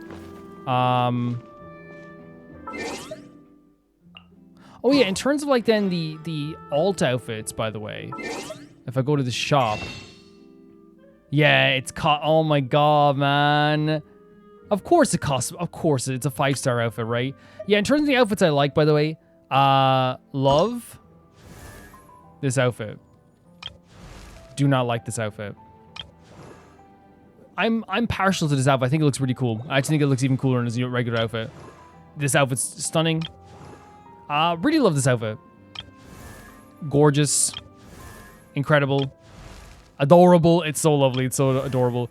I think that her regular outfit's like my favorite, but like this to me is also like really, really cute. Amazing. So fun, but not as good as a regular outfit. Really cool as well. Really cool. Not one of my favorites, but really cool. Stunning. Incredible, but her regular outfit's like better, but this is still incredible too. Also stunning. Her regular outfit's incredible too, but this is also stunning. Adorable. Almost like perfect. I think it's like one of the most perfect changing of outfits ever. Another one that I believe is also perfect as well. This is lovely too, but I prefer his regular outfit. Incredible. Love it. Amazing. So stunning. But again, her regular outfit's also good too. Better than her usual outfit. Love it so much, the summer outfit. The summer outfit here as well is so adorable too. I can't even imagine her like this anymore. This is her to me. And again, this is perfect. It's minus 20% now as well. Yeah. Is this gonna be the first time like I actually buy something? I want to get a bonus. So like, let's see, to actually buy it, you know what I mean? Which should I break the streak? I don't think I should break the streak. Like to playing Genshin 2.5 years and not actually like. And again, people are gonna say, "Well, Calvin, people bought you characters." So yeah, they did. I know I'm lucky. I'm the luckiest person in the world. I'm never gonna deny that. But to buy it, you need 1,350. So to get it, it would cost 17 euro. Yeah, it would cost 17. Well, no, I have 288 right now, right? So no, it would to buy her outfit right now would be 17 euro. That's just not bad. That's not bad whatsoever. To buy this outfit, 17 euro right now to buy this outfit is actually pretty freaking good. It's an adorable outfit. But yeah, let's talk about like all the stuff we had here as well. And actually, like we could switch to see Lolly's team. If I have a Seed Lolly, I definitely do have a Seed Lolly team. If I don't, that'd be crazy, right? Yes. Princess Retinue.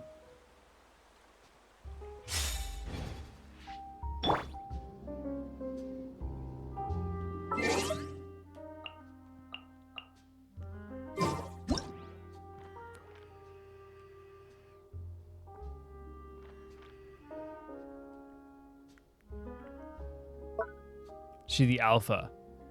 She the thinker. She the alpha. She the default. Excuse me. That's good. That's good. Yeah, so like to me, like it's one of those things where like this was Jesus, what's wrong with me? This was just like a really fantastic, as I said, closing of the first chapter. I think not even first chapter, closing of the first book, the first novel of Columbina and the, you know, because like, you know, let's say Genshin is all novels and stories. Let's say it's all different novels and stories. There's a book on the shelf that says, you've already read the part of the Columbina story, right? She was part of another person's story, right? You've already read the full story, the book that is the first book of Columbina's story. And now Columbina opens up another book as well. But it's like I always like to think of it, you think of it as like novels or comic books. It's like, oh, if you want to know more about Columbina, who you just read her book, You have to find her in now Sandrone and Columbina's combined book. And really, this is like Sandrone's book in a way that's like been combined with like Columbina, like as a special guest. But it is like their culmination of their relationship, I feel like, and it's a really great way of like closing that book so they can open up a new book, you know. And that's what I always say about Genshin characters, because like a lot of times, like I always say it, people always say to me like, "Oh, I hated this arc." And like, I'm always like the most annoying person in the world because I'm the first to be like, well, their arc isn't over. And they're like, oh, I meant this part of the story. It's like, yeah, I know. Like, and I feel like it's always like, you know, I don't want to be like that guy that's like, you know, because when people say they didn't like the arc, they mean they didn't like the current place the arc is in. But I'm always like, the arc isn't over. You can't say that. When people can give their critiques all they want of different characters. But I really like think that from start to finish, the Sandrone story is a sleeper hit. It is and if you don't know what sleeper hit, it's like, say, the match on a card of like, say there's 10 boxing matches on a boxing card, and one of them is like, it could be great, but you're not sure if it'll be great. And I feel like with Sandrone, it was one of those things where like, out of like nowhere over time, you're like, oh, this is one of the most interesting characters in this game. And she's already like intriguing and like funny and charming, but you realize as time goes on, you're like, oh wow, this character like really has like a pulse, and she really cares, and she has such an incredible backstory, and the way she interacts with the world is so interesting. The way she interacts with Columbina and their story together is so interesting. And I feel like that's what's been so strong about this story too, because in this act, this final act of the story, the reason why it was so perfect is that it really got to like show how far Sandrone has come. And it was a perfect, symbolically and just like straight up like showing you, right? And I say symbolically because that piano playing at the end is symbolic of what she was saying earlier, of the fact that this thing that was very personal to her and Alan is now being shared with the whole world. Something that she thought was something that was like not very personal, but actually was very personal. She realized not only that the stuff she had in her life, again, reminiscing about the past and appreciating the past, when not appreciating when you have it, but then appreciating afterwards. That's what that piano represents. This piano that like became something that at one point Alan hated hearing, but then it became a thing where that she like grew to he grew to not want to hear, and then she sold it off, right? She got rid of it, and then it became this thing where, to me, where it's like she's saying that like this was not that personal to us. It's like, okay, I'm just selling this off because it annoys Alan. But then she went off searching for it after he left, realizing, okay, this is actually not that common, and that piano was actually meant a lot to like us. It was us. So her playing the piano with Alan there in that flashback is her realizing that those moments did mean something to her and were personal to her. And then also it's what Alan wants, was her taking those personal moments and that journey that she was on with Alan and now expressing it to other people and giving that love for other people as well. Alan, from the beginning of her story, wanted her to have her own life, her own existence. And it's also so much proof in this story too, when she is looking at all those lost souls and she says, I am a descendant of Alan Guillotine. Not that I'm Alan Guillotine's creation, not I am like someone who was like created by Alan. It's, even though that's a fact, she said it as in like, I am like his daughter. Like, and that is a beautiful acceptance of what Alan wants to do. Because you saw those flashbacks, Alan did not treat her as like just a mechanism, did not treat her as just a robot. He treated her as like his flesh and blood daughter and wanted so much for her and wanted her to have a heart and wanted her to have a life and all those things. And that was so beautiful about the relationship as well. And I think that's like what we need to like note as well when it comes to this stuff too, is that like, this is like, you know, a story, not just a story of someone like, you know, meeting up with their friend again, not just a story of someone who like is learning to love the people in the future. It's also learning to love the people that they had in the past and appreciate that too. And it's not just Alan, it's also the Fatui Harbingers as well. We know now that she looks back and goes, oh, those times were great. In her heart, she's like, oh my God, that was like a really beautiful time. And I thought I'd never have those times again. She looks back in Columbina and those moments when Columbina was gone and she was gone, of her singing at her door, and she'd do anything to have her sing at her door again, even though she complains about it, you know? And then again, as she looks back in Alan, she looks back in all those old times, and now she's able to appreciate them. And because she's able to appreciate the past and now look at it through a different lens, she's now able to like move towards the future and make more friends. Because the biggest roadblock for Sandrone was the fact that she saw time as a bad thing. She saw the passing of time as like something that was really bad. The fact that like if anything would happen to the people that she loved, it would make her feel the same way she did with Alan. But instead of coming to terms with the way she's feeling and how it's actually a beautiful thing that she's even feeling this way. And that's, I know it's a hard thing to say, because it's easy for like someone who's like not going through grief right now to be like, it's beautiful you're feeling grief. It's like, yeah, shut up, buddy. Okay.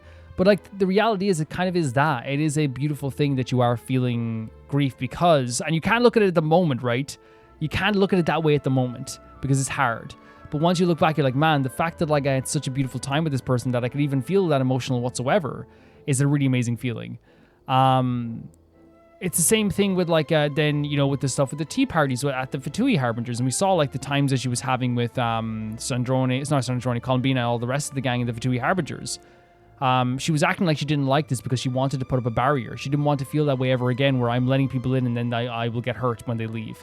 But she realizes as well that that doesn't work. Right? You can try and shield your feelings, but your true feelings will always come to the surface. What happens when Columbina tried to leave, or she did leave, or she was going to leave that time in Nankarai? Sandrone, after she left, was like almost like calling back to her. She wanted her to come back. Sandrone already didn't want Columbina to leave her at that time as well. Because again, you can hide your feelings. I can sit here and be like, I don't care about anything. But if I truly care about someone, I'm not going to be able to hide that. And she's shown that several times as well. We've seen that when she's helped save us from attacks, when she saved us at the end when it came to the Tory. Like, Sandrone can say till she's blue in the face at those times, like, I don't care, I don't care, I don't care, I don't care. But her actions show a different story. And that's the truth. It's like, but the problem is then, her obviously, like, you can say, well, okay, then is she fine then? No, because the mental health aspects and like the psychological aspects are her putting up a barrier against Tartaglia, against Columbina, against Arlecchino. So she's still acting like I don't want to be, which is not healthy either, by the way. It's not healthy to like still to close yourself in and close yourself off at the worry of losing people. But you could see in her heart of hearts that she desperately wanted people to always reach into her. And as I said in the last one, like, the Fatui Harbingers are the perfect people to like break down those barriers because they don't really know personal space. Their job is being invasive in many places. That's their job, right? Their job is to go places, be invasive, grab what they need, leave. That is their job. So like the idea that like, you know, the Fatui Harbingers are the ones that helped her in the end. It's like, yeah, that makes sense. They are like the most invasive group of people ever. Sometimes you need that. And sometimes that's what she did need in the end. But yeah, she tried to hide it, but she was still like letting him into her heart. She tried to hide her love for Columbina, and she's still letting her into her heart. She was trying to hide that she like, you know, was growing fond of us, but she still protected us. And now what's so beautiful about her story now, after all these moments, after going back and like, reclaiming that part of herself and like, you know, destroying that distortion inside of herself and becoming the person reborn that she's supposed to be. She's able to look back now and be like, oh, those are amazing times, but also at the same time too, look at the way she's talking. She's giving credit to other people. She's beautifully, like, you know, playing the piano for people. She is, like, telling people good job, and she's praising them, and she's saying how thankful she is. She hugged Columbina in one of the most amazing moments ever, and hugged her tight, and drug her into herself. Dragged her. I always say that wrong. Dragged her into herself, and, like, I hope she didn't drug her, but she, like, you know, hugging her tightly, like, you know, these are moments that would not have happened in the previous time of Sandrone. And that moment, by the way, when she hugged Columbina was one of the most perfect moments ever, because the moment could have gone, the old Sandrone, if they meet up again, probably would have been like this. Oh, it's good to see you again. That's fine though. Like, I wasn't thinking about you too much. And then Columbina would have to like force a hug, right? But even though Sandrone wants a hug. But in this moment, Columbina didn't, they played on our expectations, because Columbina and those moments would usually have this full-on speech and about like, you know, oh, you're doing this and you're doing that. And then Sandrone would be like, oh, and this and this and that. Instead of that, they had Sandrone be the one to be like, let's not talk. Hug me. You know? Like, not even, doesn't even need words. No resistance, no pushback, no barriers, not even in waiting for Columbina to be the one that hugs. She dropped her barrier and dropped her wall. And instead of the usual thing that always happened, which was Columbina had to reach her hand in to allow herself into Sandrone's life, Sandrone literally and figuratively reached out and grabbed Columbina and dragged her in to her life. And that's such a beautiful, beautiful thing as well. And again, as I said, I love that they haven't lost who they are, right? I love that Sandrone is still a little bit prickly. She's still a little bit, like, you know, standoffish. But like I said, I think, like, sometimes when people want character changes, they want characters to be, like, completely different, and I never like that. I much prefer a character being, like, themselves and having little bits of themselves still within themselves as well, you know? I don't need the lovely Sandrone to all of a sudden be a character who, like, is, you know, 100% all the time, confident in her, like, you know, conversations and all this stuff too. I want her to be herself and grow as herself, you know. And that's all that I would want from her as well. That's all I would want from her, with no pressure. But I like that, you know, she still shakes Columbina because she's a bit embarrassed. And Columbina looking to the camera like, that's my Sandrone. And I love as well Columbina looking from the sides. Like, she's so proud of Sandrone. She looks at Sandrone so proudly all the time. She's so happy to just be around her. All of that is done in such a, like, really masterful way, honestly. And the fact that it was, like, you know, the journey that Columbina was on too, to, like, go back and, like, find Sandrone's homeland and get to know her a bit better. And it ended up being, like, this thing where, like, you know, it was the climax of a movie and also the climax of her story, and then also the climax of their journey together as well. It all worked in, like, one big, beautiful package at the same time also. But yeah, the arc of Sandrone is absolutely beautiful. It's stunning. To have a character, as I said, from starting point, not being born from Elan, not understanding life fully, Elan wanting everything for her, wanting her to live her own life. Elan dies. She no longer wants to let people into her heart. Joins the Fatui Harbingers. These people try to wear down her barriers, but she keeps them up so feverishly. She loses Rosaline. Rosaline is someone who, like, once again teaches that getting close to someone is going to hurt, even though that's not what we want her to think, but that's what she thinks in that moment. Columbina leaves.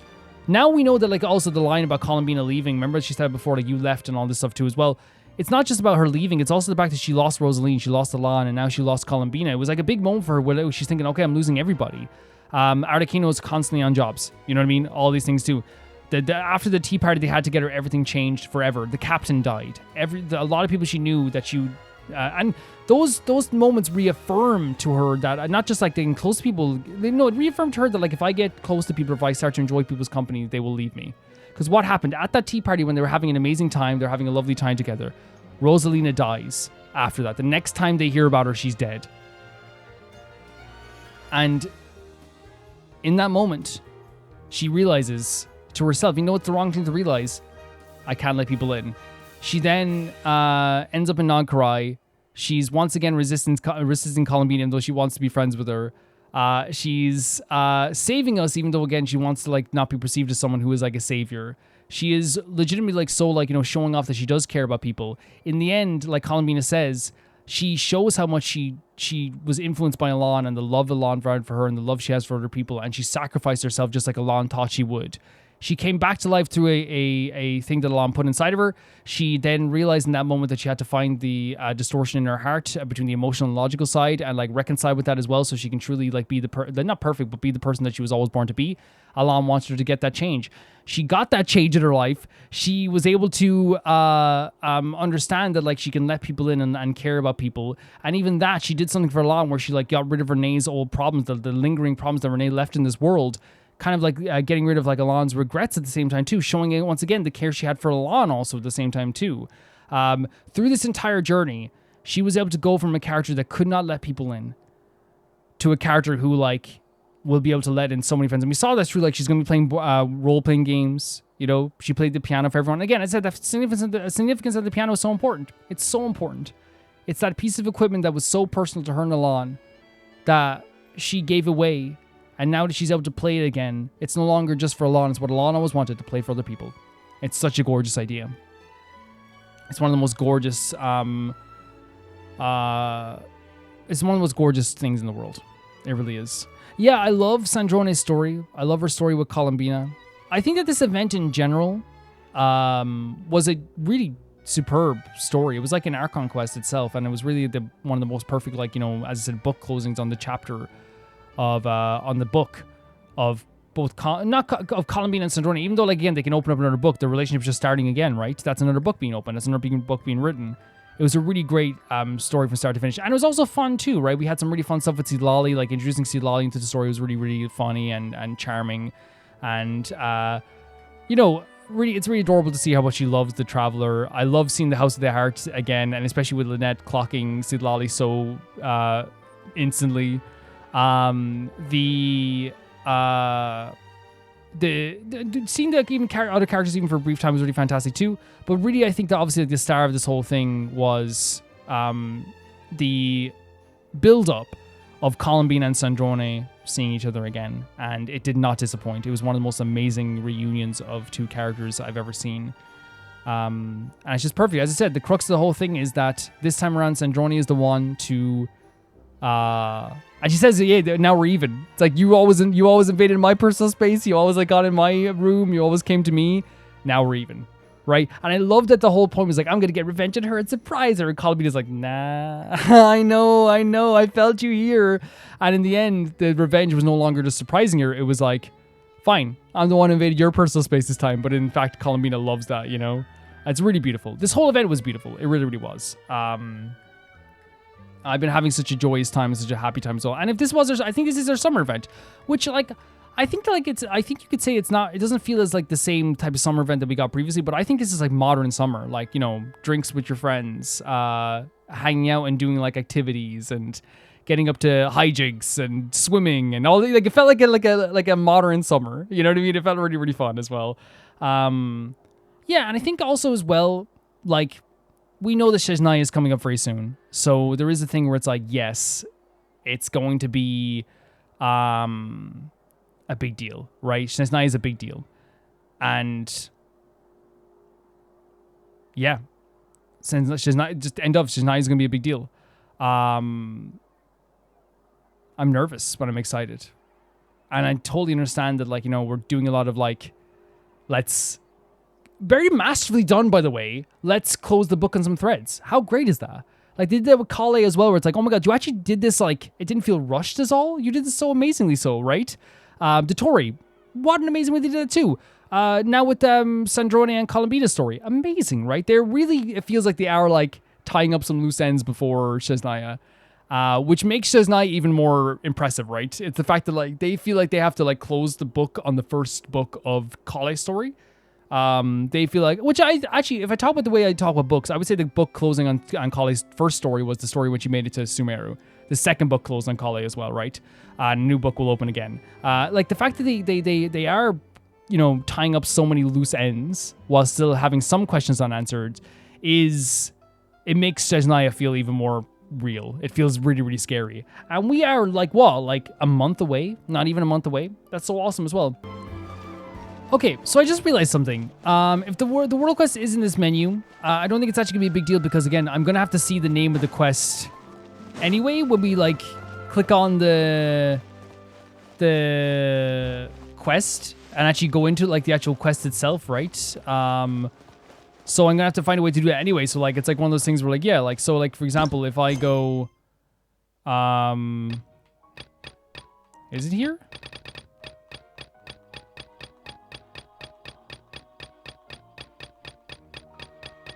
Yeah, I'm gonna have to click on it at some point anyway, so like I'm gonna have to see the name of it and stuff again anyway. Obviously, I won't be looking at whatever splash screen it is as well if it is a world quest, because again, the world quest doesn't just appear in our menu, or maybe it's on the map in some ways. Well, like again, it's one of those things where like, I'm gonna see the name of the quest. You know what I mean? I will. I forgot about that as well. So,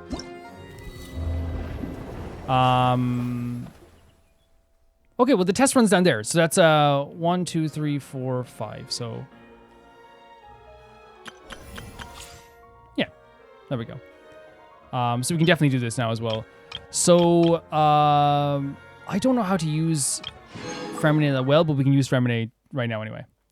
I'm not really that good at using them as well. Freminade is good with generate a... I think I do. I think I do know how to use them. I think I do. Okay, let's... Even if I get them wrong, it's okay. I'm not... it doesn't bother me that much. Witness the power of Gua. I'm at the stage where like I already like was like kind of like not like, you know... crazy into like, you know, oh, I need to be good at combat, but like now like it's even more. But I think this is ice, right? If you do this one here like this, let me show you now as well. I think this here as well is physical, right? If you get the last one. I think so anyway, right? The first two are, the first and the last one's physical and the other two are like ice. Maybe? So like, this is physical. Maybe? Maybe I should have looked at the thing. It's okay. It's okay. Let's just use Freminade. I think it's okay. I mean, I have Freminade fully leveled, so I do want to use him at some point as well. So it might be a good idea to do that as well. Let me leave you a verse. Commencing cleanup. Frost is coming. You're open. Prepare. Frost is coming.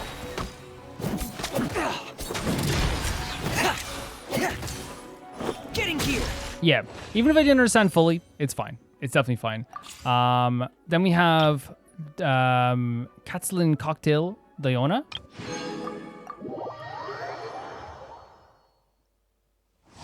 Diona's cryopower has become her preferred method for treating drunkard alcohol dependency. Her elemental skill shoots icy paws that deal cryo damage and creates a shield. Holding it longer increases the amount of icy paws fired at the shield's capacity. Activating Diona's elemental burst will make her toss out liquor, creating a drunken mist which heals allies. And this is one of the more simplistic explanations, right? So she shoots out icy paws with her elemental skill, and it creates a shield. Holding longer increases the amount of icy paws, and the burst tosses out stuff that will heal people and deal cryo damage. Yeah, very simplistic, but it works very well also. So I'm going in. Shiver. Mighty mythical beast. this creates a shield and also shoots out paws, right? That'll give some fire, and then this will shoot out the drunken mist that will heal people. Everybody stand back. Up to it, Manzai. And I guess, you know, actually what we should be doing is this, and then plus this, so we can do some melt damage. Yeah, perfect. Okay, that's good too. And then we have Baido.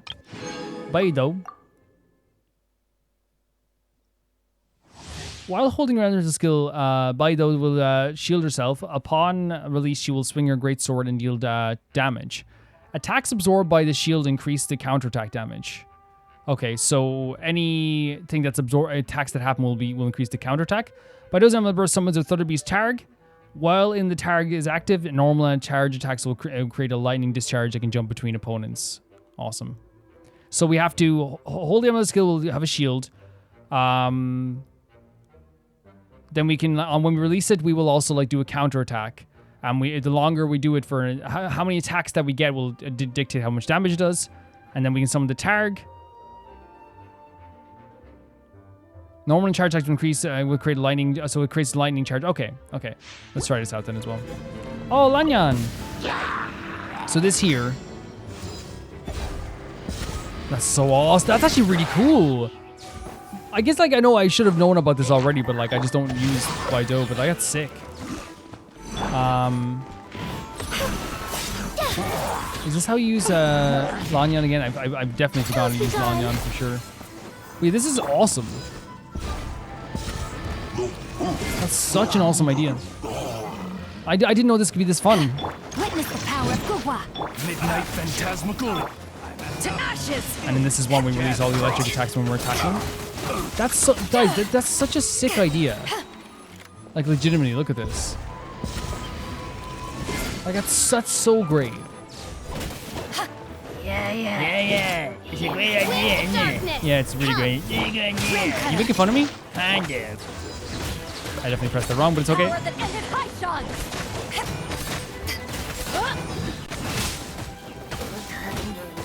The Targ thing actually looks really cool, isn't it? Rain outlines your fate. Yeah, it's so sick. Obviously, we want to like do different attackers as well, but like,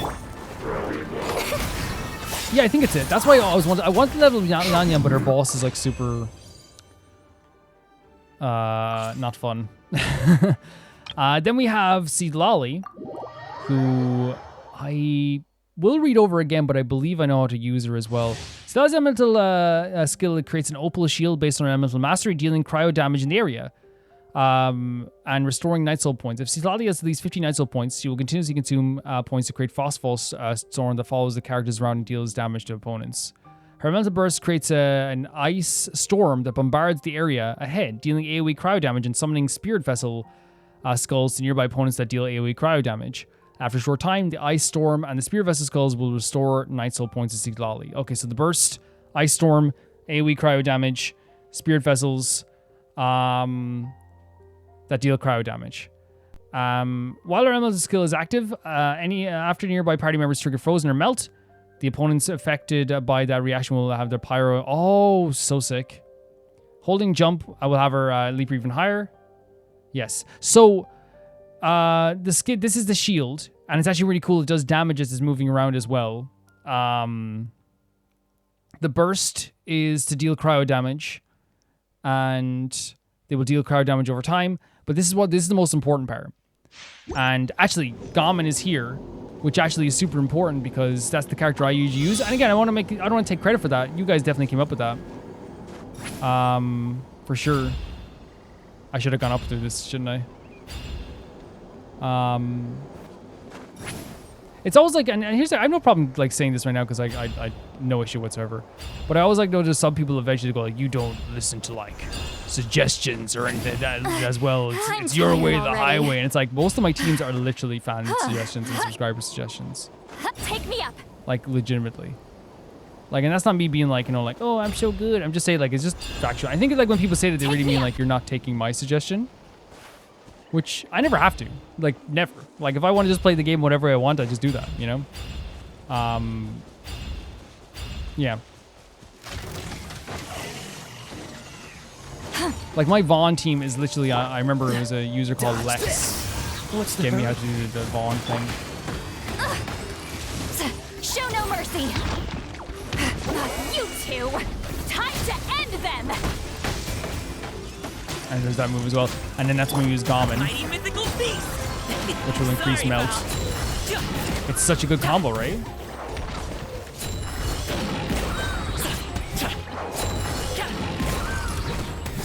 Yeah. Oh my god, I love the way when you transition, she jumps into the air. That's so sick. Fulfill our pact. Laline, eat Papa, get him. Yeah. It's just a superb combo, right? I love the way Gammon says, sorry, pal. Remember the Landorite when he was being really mean to people? That was so sad. Show no mercy. Because he never would be, you know what I mean? Time to end them. Up to it, Monsai. So sick.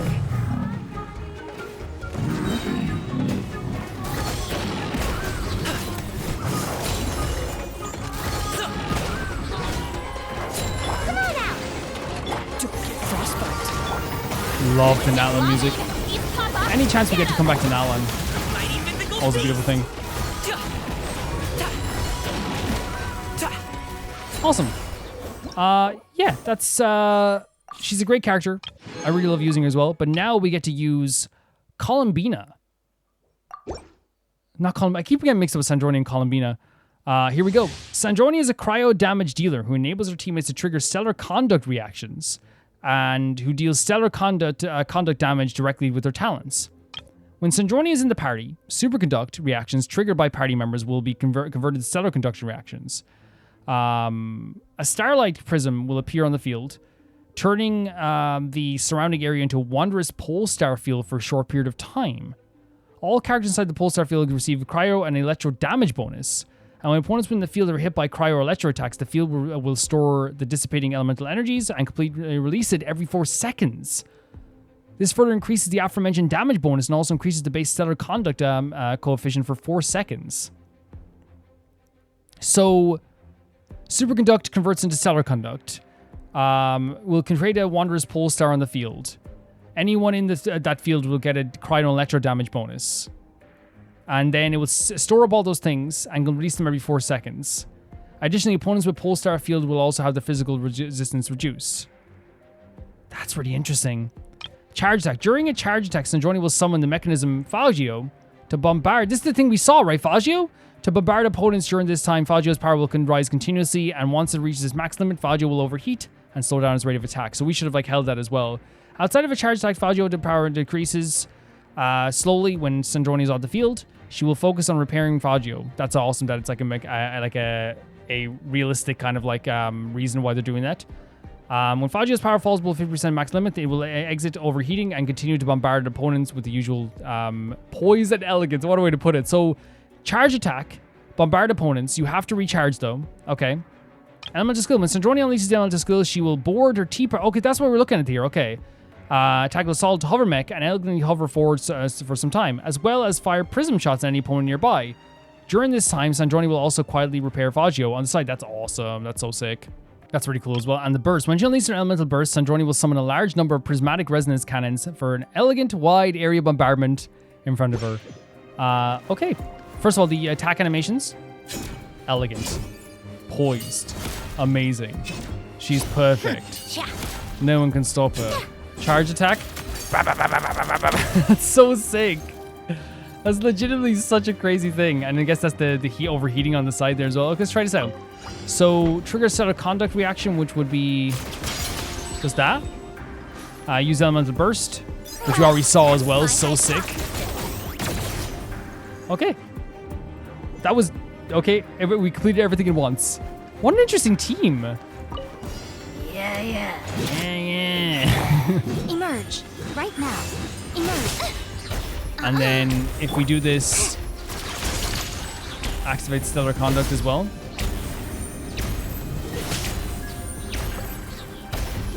Is that correct? Take a break. Yeah. And the charge attack does this. But then of course they overheat. What a joke. Got a death wish? Okay. I'm always watching. That's so cool. So when we do this, you can see it creates a thing on the field which improves electric damage. So if we do this, is that what this is doing? And then like every 4 seconds it releases something then as well? Take a break.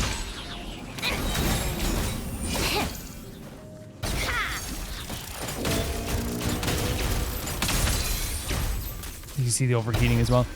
Enhanced Animo Module 75. Show them. Yeah, I don't think I did amazing with Sandrone here. Let's test my hypothesis. How tiresome.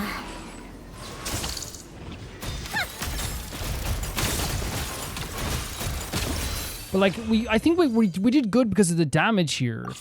But I kind of want to like maybe go out and go back in and just read over everything one more time just so I can get a good grip on it and like have a good idea, right? I feel like that's always I always do it anyway, right? I always like try to do like multiple views of like what we already did as well. So yeah. So the superconduct turns the stellar conduct creates a pulsar field. All characters inside the It's only when you create okay. All you have to do is to activate it. Fine, so it doesn't have to be this skill, of course. Cryo and damage bonuses. It will restore store elemental energy and release every 4 seconds. And increase people's damage. Charge attack is the thing that we're still there as well, like, which is pretty self-explanatory. It's like a damage that can, like, reheat and recharge, I feel like, right? Yeah. And then the elemental skill is when she bore. So can we do the charge attack while we're doing that then or something? She'll board her Tea Party tactical hover mech. Fire prism shots at any opponent nearby. Okay. And repair fire. Yeah, I feel like it's not like I'm overcomplicating something that isn't actually that overcomplicated, right? Am I right?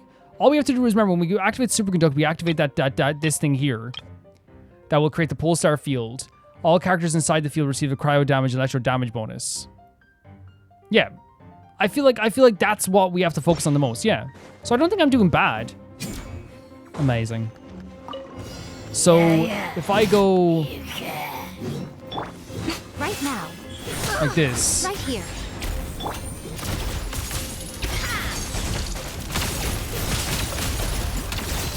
It activates superconduct and that increases their damage in here as well, I guess. Mark 2.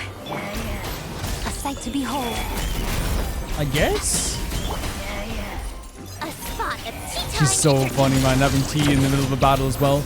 And this should attack them. Yeah, attack them as they're nearby, as they show up beside us. But is it continuous or is it just like? Yeah. We should be able to activate superconduct without this either as well. So. Enhanced Animo Module 75. And I activate superconduct as well, or stellar conduct, I should say, which then increases electro damage. Emerge. Even though we can't do really much electro damage to this character because they're electro themselves. Take a break. Yeah. It's so cool. Such a cool character. And again, she's one of those things where like I feel like it's not complicated, right? Maybe I'm missing something. People are like, no, you definitely did, like you definitely messed up on something. But I just feel like right now, it doesn't feel too complicated. It actually feels like she's like just a battle machine. It's really cool. Like she's a support, almost like a support battle machine. Yeah. I don't feel overwhelmed by that whatsoever. I feel like even if I didn't understand it fully, I still like, have a grip on it, right? For sure. Yeah, I'm glad I did in the end there. And here's the thing. I know like it's one of those things I always say it all the time. People will say one or two people. And I don't want to even bring it up. Like I shouldn't even bring it up because it's like one of those things where like usually only one or two people are like, man, the avoidance of spoilers is so stupid. And it's like, man, like the proof is in the pudding for me all the time. Yes. It's a bad idea because I don't get to do the hype cycle, right? And I'm not saying to be like other YouTubers do a hype cycle. No, that's factually smart to watch the special programs, to watch the trailers. It like builds up hype, right? Of course. But for me, the proof for me in the pudding is like when people come to the playthrough and you guys say, "Man, I freaking love the fact that you didn't know Sandroni was there. I love the fact you never saw Varka's design or N's design beforehand. I love that." And that to me is like the proof that like, okay, I'm doing it right. For me, for my playthrough. Everyone plays differently. I want to make that clear as well. Like, I never want to make it seem like when I'm saying to you guys, like, I do it this way. It's like, that's the right way to do it. There is no right way to play. And I know like people go, well, the intended way, they want you to see the trailer and stuff like that too. Yeah, 100%. I am technically doing it my own way, right? I'm not trying to claim that this is how Genshin wants you to do it. You could even call it the wrong way. But that's just my view personally, right? That's what I want to do personally. So I'm never going to feel bad about that. But yeah, in terms of like what's coming next, I was going to do the Sandroni teaser and trailer, but I think we're going to be doing that after the World Quest because some people are saying that like, maybe just do the World Quest first and do all the current updates first and then watch the trailers. So we're going to do the World Quest first. I didn't realize at all how amped people were for this, which tells me this is going to be big. So we're going to do the World Quest. That's going to be uploaded. The first part is going to be uploaded this Sunday. So you can expect that this Sunday. And then we'll continue on as well. I say first part because it's a World Quest. There's no way a World Quest that people are amping up is going to be is going to be less than 2 parts, right? It's going to be probably a long one, or at least like somewhat chunky. And we'll get that done as well. And not just get it done, but like, you know what I mean? You know what I mean? We're going to get it done. And then, of course, we're heading towards Chesnaya. When I say get it done, you know what I mean? We're going to do it. I always like don't want to make it seem like I'm like, let's go through. You guys know, like, I don't rush through things. Jesus. But yeah, we're going to be doing Chesnaya then the week that it releases. I'm very excited for that as well. That's going to be so exciting. That's on the horizon too. I believe it's like August 12th or something like that. So we are like just about a month away, just a month and a bit away, which means we're going to be doing, this is the Friday video. The Sunday video will be the start of the World Quest. Then I don't know if it's going to take 2 more episodes or 1 more episodes, but then of course we'll watch the Sandroni trailer and stuff like that too.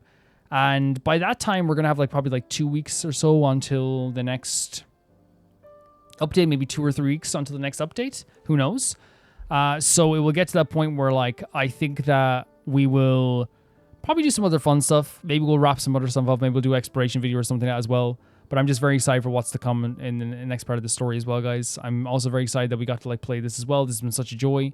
And I feel just incredibly overwhelmed and overjoyed and just so happy that we got to first of all, we got to play this, and then we're also going to get to play new World Quest, and then also at the same time too, we're going to get to go to a new region very, very soon. Very, very soon.